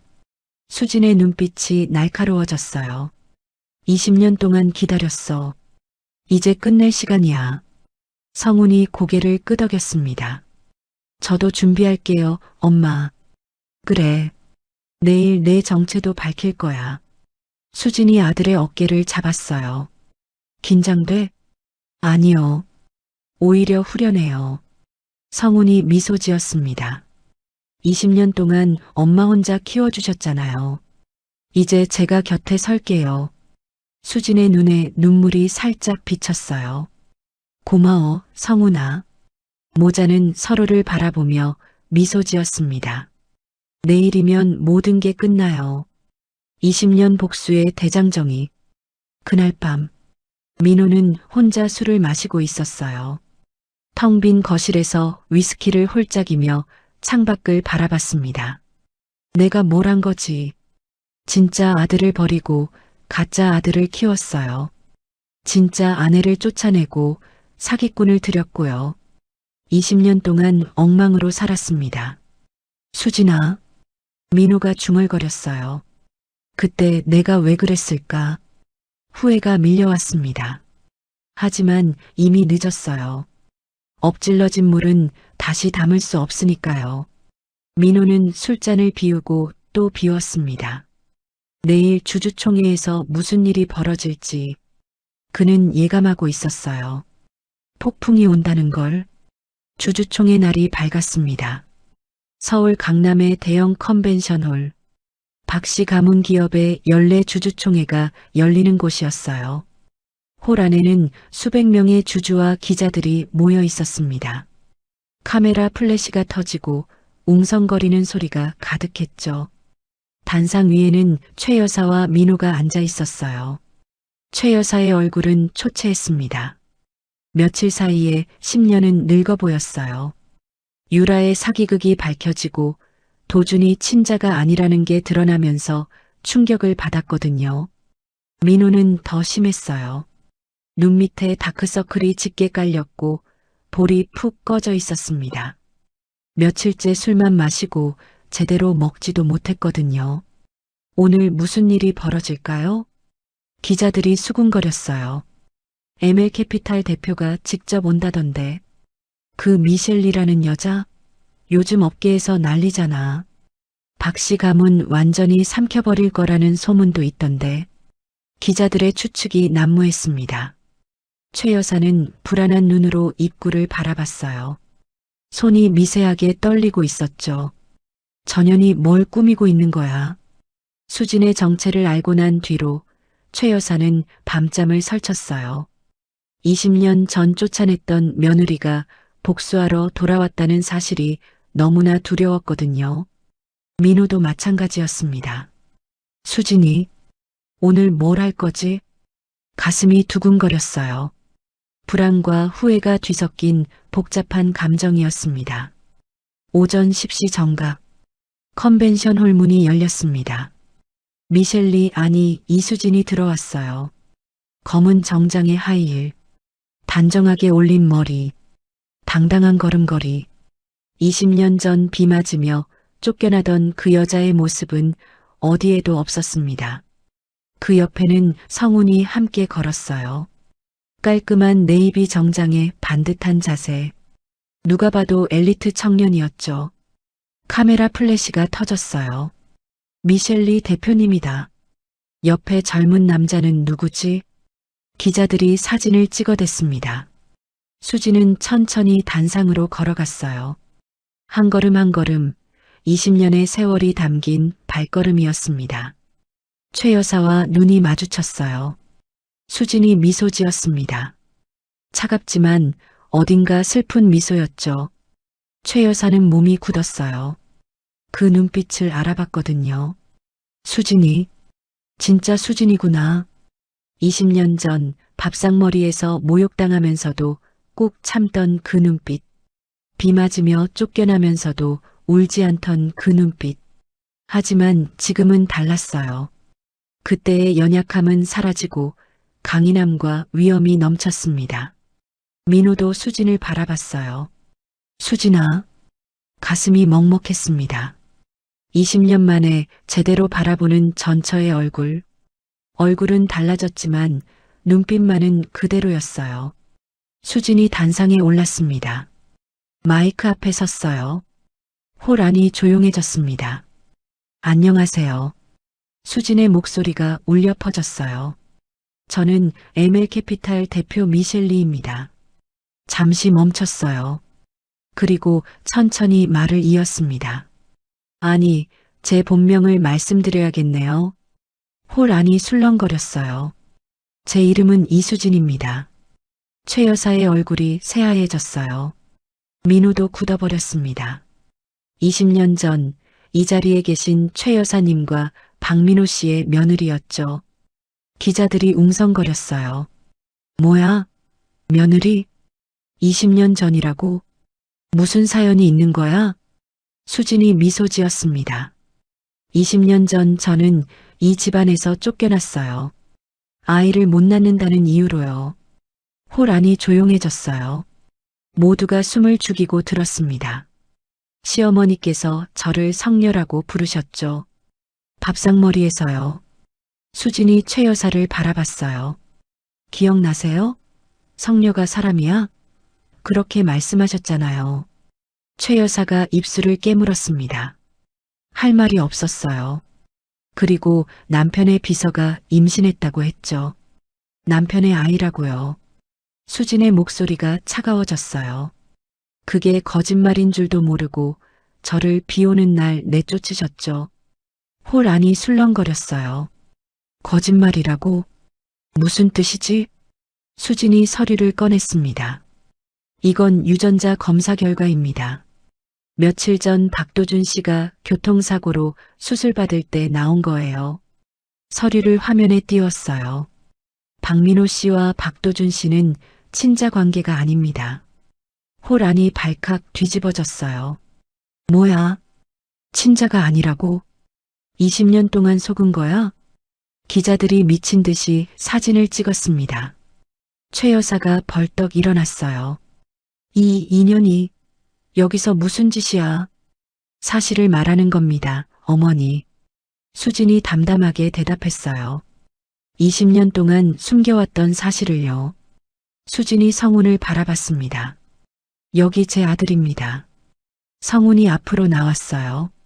박성훈, 하버드 MBA 졸업, 현재 ML캐피탈 수석 비서. 수진의 목소리가 떨렸어요. 그리고 20년 전 제가 쫓겨난 뒤 낳은 아이입니다. 홀 안이 다시 조용해졌어요. 쫓겨날 때 저는 임신 9주차였어요. 몰랐어요. 스트레스로 생리가 끊긴 줄 알았거든요. 수진의 눈에 눈물이 고였습니다. 병원에서 임신 사실을 알았을 때 시댁에 알리려고 전화했어요. 다시 받아줄까 싶어서. 잠시 말을 멈췄어요.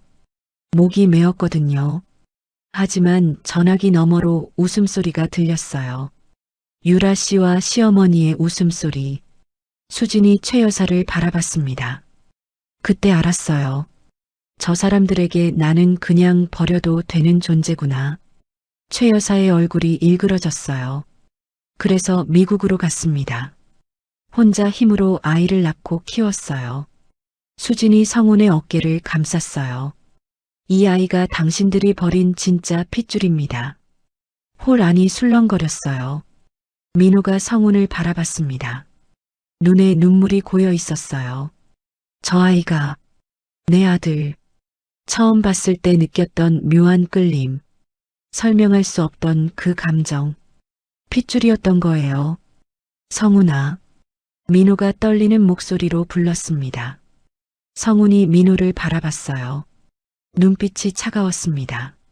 저한테 말씀하시는 건가요? 나 아버지야. 아버지요? 성훈이 코웃음을 쳤어요. 아버지는 어머니를 버리지 않습니다. 아버지는 자식을 쫓아내지 않아요. 그때 나는 몰랐어. 내가 있는 줄. 몰랐다고요? 성훈의 목소리가 높아졌어요. 어머니가 임신했을 수도 있다는 생각은 안 하셨어요? 확인은 해보셨어요? 민호가 할 말을 잃었습니다. 아무것도 안 하셨잖아요. 그냥 다른 여자한테 넘어가서 어머니를 내쫓았잖아요. 성훈의 눈에 눈물이 글썽였어요. 저한테 아버지는 리처드 장이에요.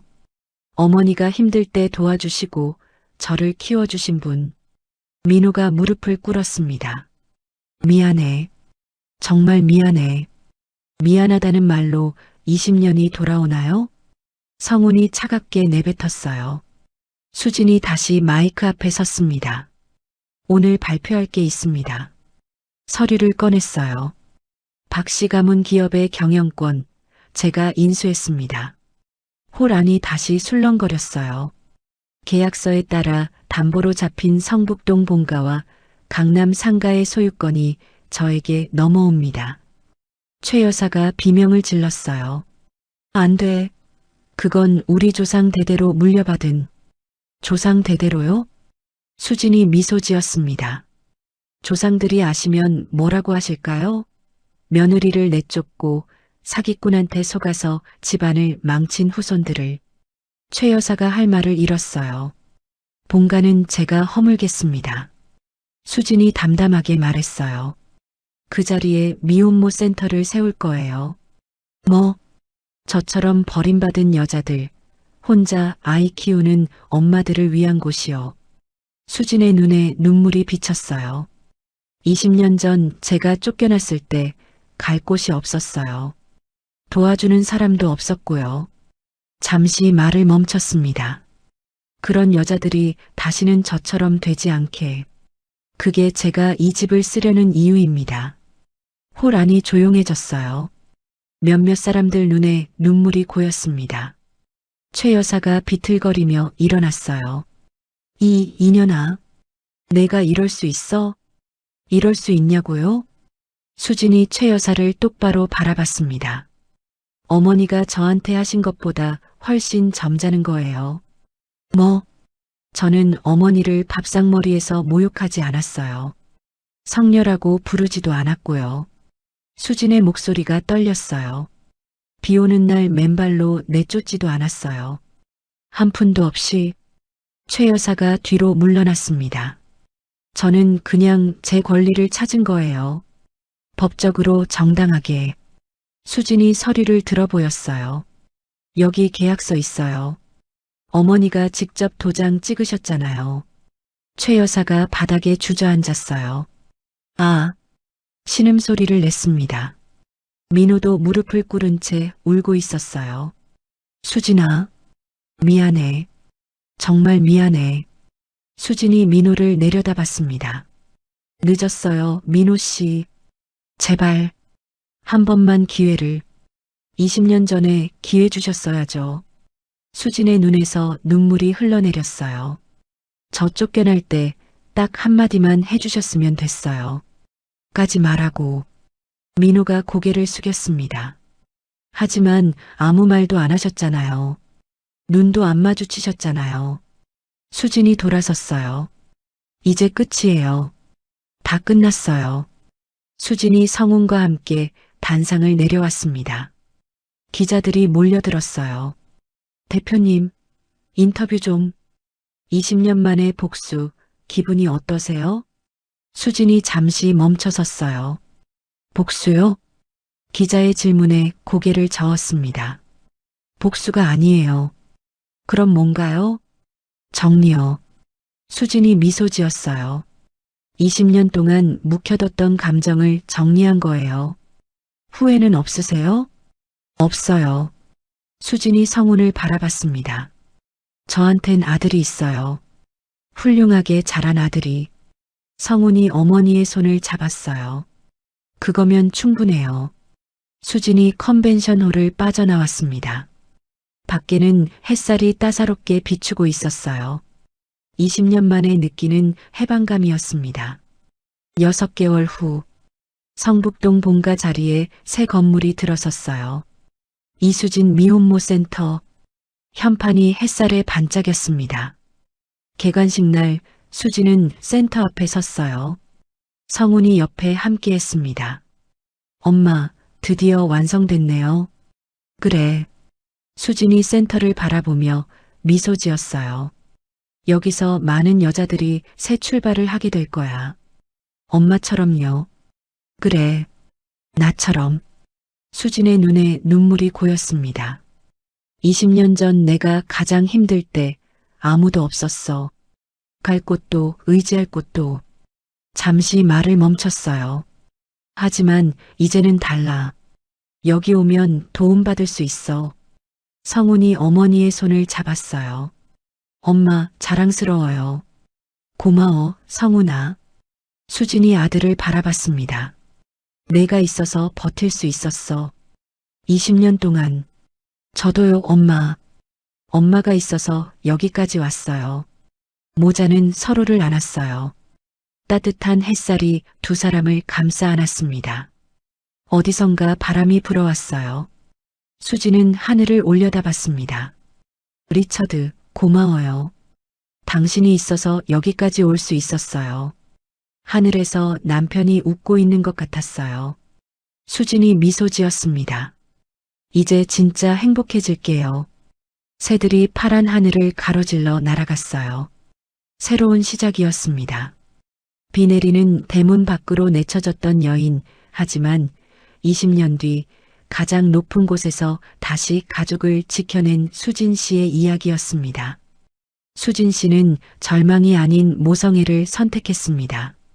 차가운 여관방에서 포기하고 싶었을 그 순간 뱃속의 작은 생명을 위해 다시 일어서기로 결심했죠. 그 위대한 선택이 결국 억울한 누명을 벗기고 거짓으로 쌓아 올린 탐욕의 성을 무너뜨렸습니다.